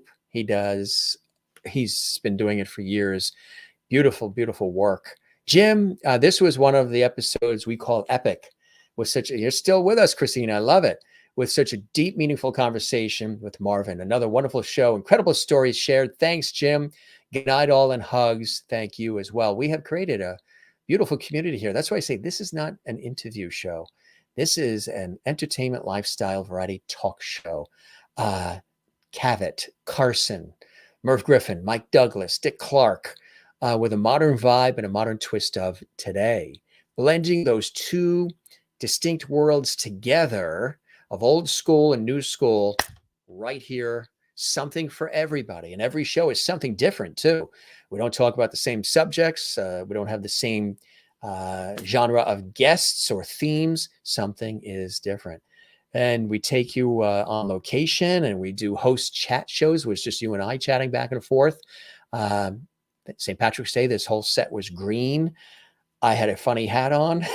Valentine's Day, it was red. Christmas, it was like a winter wonderland in here. We go the extra mile for all of you.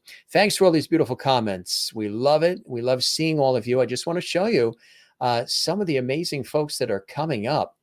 Now, tomorrow, as crazy as it is, we have 2 shows tomorrow as well. Now, tomorrow, get this, we have a show at 1 p.m. Eastern. Yes, a show is coming up at 1 p.m. Eastern live, which will be 10 a.m. Pacific.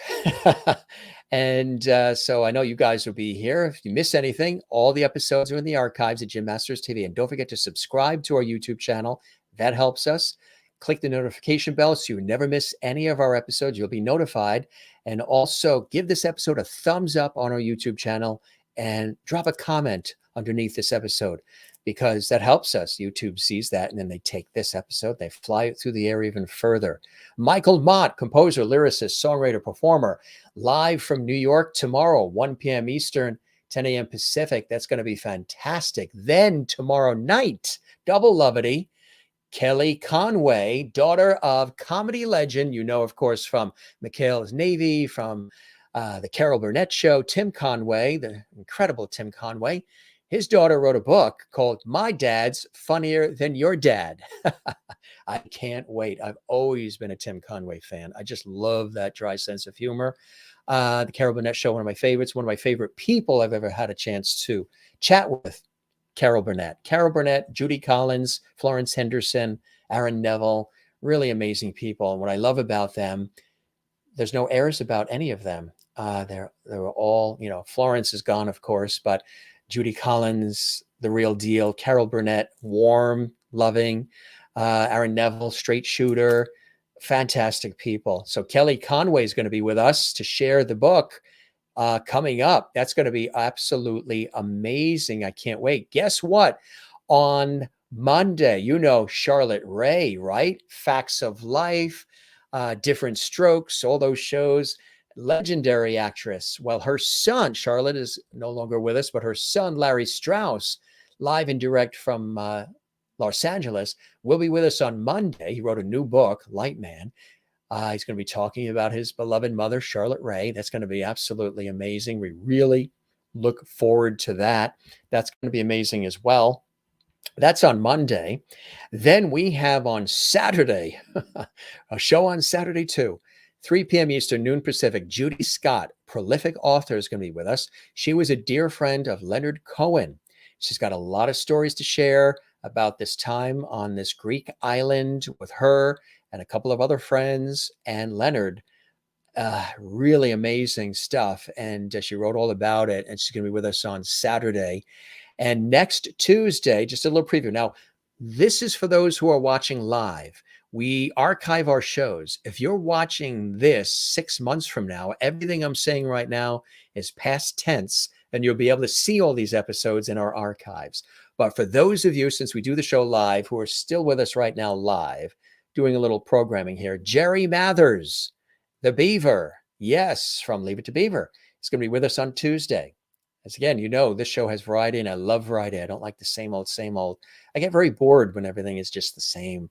I don't like constant change, but I like subtle change. And I think the variety is really the spice of life. Jerry Mathers, can't wait. Being a television person myself, it's going to be cool to chat with him. Not just about Leave It to Beaver and playing Beaver Cleaver, of course, on that iconic TV sitcom, but other things. He's been a real big spokesperson for diabetes because he was diagnosed in the 90s with type 2 diabetes. He's become an advocate, big time advocate, Jerry Mathers, for those dealing with, everybody has a story dealing with diabetes. And I think that's absolutely beautiful. Good stuff. It's 5:17 a.m. where you are in Sweden, and you're still with us, Jane. Do you have to go to work at the airport again? I know sometimes you're with us all the way until 1 hour before you have to go to work. I hope you take naps in the daytime so you can stick with us. I mean, some of you are overseas right now. I mean, it's 11:20 here, but it's like 4 and 5 a.m. where you guys are live and you're still here with us. That's true lovely. Thank you, Jane. 5:17 a.m., the live report from beautiful Sweden. Wow. So again, check out our YouTube channel. There are many more guests coming up. And as we always say, continue to help us grow, share the lovely, spread the word about our show. Oh, I got to mention too, somebody else next week, Gabrielle Stone is going to be with us, award-winning actress, director, best-selling author, daughter of Hollywood legend Dee Wallace, who you know from playing the mom in E.T. and of course, the movie Cujo, The Howling, The Hills Have Eyes. Yes, she's a prolific author herself, Gabrielle. She's going to be with us next week, and we're looking forward to that here on the Jim Masters Show live. Thanks for these great comments. We had Damian McGinty on last night from Celtic Thunder yesterday afternoon. He was terrific. Connor McGinty, Irish singer and songwriter, is going to be coming up as well. We're going to be looking forward to that in coming weeks. Colin Keegan from Celtic Thunder is going to be joining us as well. Gang, as we always say, don't forget to like and subscribe to Jim Masters TV. That is the channel you're watching right now, where we house this series and also our Masters Mantras series of short, inspirational eye candy, verbal and visual eye candy as well. So give that some levity there and like and subscribe. We thank our very special guest, Grammy-winning producer, mandolinist. We didn't get the chance to hear the mandolin tonight, but maybe when we have him back, we'll keep the porch light open and on for him. Maybe he'll whip out the mandolin and we will hear some of that. Bassist, singer, songwriter, and so much more. And a deep thinker and a communal spirit, as we learned tonight, Marvin Etzioni, by way of Brooklyn and Los Angeles in many ways tonight. I guess you can take the New Yorker out of New York, but you can't take the New York out of the New Yorker, they say. And that's so very, very true. Very, very true. And I want to know what time it is that I'm with Christine. Jane, what time do you have to go to work? She goes, thank God I'm off work. My partner, you said, okay, well, I hope your partner's doing well. You said the partner had an accident 2 days ago. So you're home taking care of your partner. Well, blessings, and I hope your partner is okay and get well soon. So, but it is time for bed for you, Jane. Hopefully you'll get some rest. So we thank Marvin again for the time and being our special guest. Don't forget, you're watching Jim Masters TV. That's the channel. The show is the Jim Masters Show Live. The channel is a channel dedicated to entertaining, informing, educating, and inspiring. And don't forget, as we always say when we wrap our show, a few things that we do. We say, don't forget to smile. Don't forget to share the lovity, a word that just slipped out of my mouth a year ago and was meant to be, I guess. Don't forget to find your Zen place. Mine is with loving family and friends. Number one, I like cycling, tennis. I love music, writing, time spent with good people, doing this work. Of course, my work in television, radio, stage, and film over the years is another Zen place for me as well. And as you guys know, we talk about it often. The ocean for me is also a Zen place. That's the Atlantic Ocean here on the East Coast. That happens to be the South Shore of Long Island, New York, the beautiful Robert Moses State Park and Beach out east on the island. And I swim, surf, boogie board, sail, float, and need to be near the ocean. And we're just a couple blocks from it where we are here and are blessed to have it nearby. So find your Zen place. And one more thing, when we remember to do this, don't forget to relax. Don't forget to breathe, love one another, take care of one another. And everybody's welcome. It doesn't matter your height, your weight, your income, your eye color, hair color, political views, religious views, if any. Everybody's welcome to join us here at the Jim Masters Show Live. Take a look at that soothing scene we show you. Looks like a 1930s, 1920s beach scene in Newport, Rhode Island, which is where we got this at a shop when we were on a family vacation a couple of years back. Relax. And this was Newport. So relax, breathe from the diaphragm. Take care of one another. We love you all. Thanks for all the time and attention. All the Instagram messages, the tweets, all the Facebook following. We do have a group for this show called the Jim Masters Show Lovely Hall. It's on Facebook. You can find me on Facebook at Jim Masters TV. Instagram is Jim Masters TV. Twitter is Jim Masters TV. So I tried to make it easy. It's all Jim Masters TV. Our YouTube channel is Jim Masters TV. And we don't say goodbye around here. We just say see you later. We say ciao, avida zane. Thank you, Kathleen. I appreciate that. And we invite you to come again and spend some time with us here. You'll always have a good time on JMS Live, the Jim Masters Show Live. Have a good time, again, wherever you are around the world. Again, don't forget to subscribe, because when you do subscribe to your YouTube channel, look what happens. Pow! That's what happens. You become subscribed. And there's no cost. Some people think when you click subscribe on YouTube, you got to pay. No, there's no cost. It's just saying that you believe in what we're doing and following us. And good stuff. Good night from Jane, where it's now 5:30 in the morning. Thanks, Marvin. Good night, Marvin, Jim, and all lovities. Yes, we can also say TTFN. Yes, I 2-2 for now. I like that. Till further notice. Stay tuned. Gang, you're the best. We love you. We'll see you tomorrow. 2 shows, 1 p.m. Eastern and then 8 p.m. Eastern. Kelly Conway, Tim Conway's daughter, tomorrow night. And then earlier in the day, composer, lyricist, and award-winning songwriter Michael Mott from New York City is going to be with us at 1 p.m. Eastern. Check us out for that. If you miss anything, it's all here for you on our YouTube channel archive. Take care and be well from all around the world. We enjoy it when you're with us. We always have a good time together. We learn something new every single day. Love you all. Take care. Have a good night. Cheers.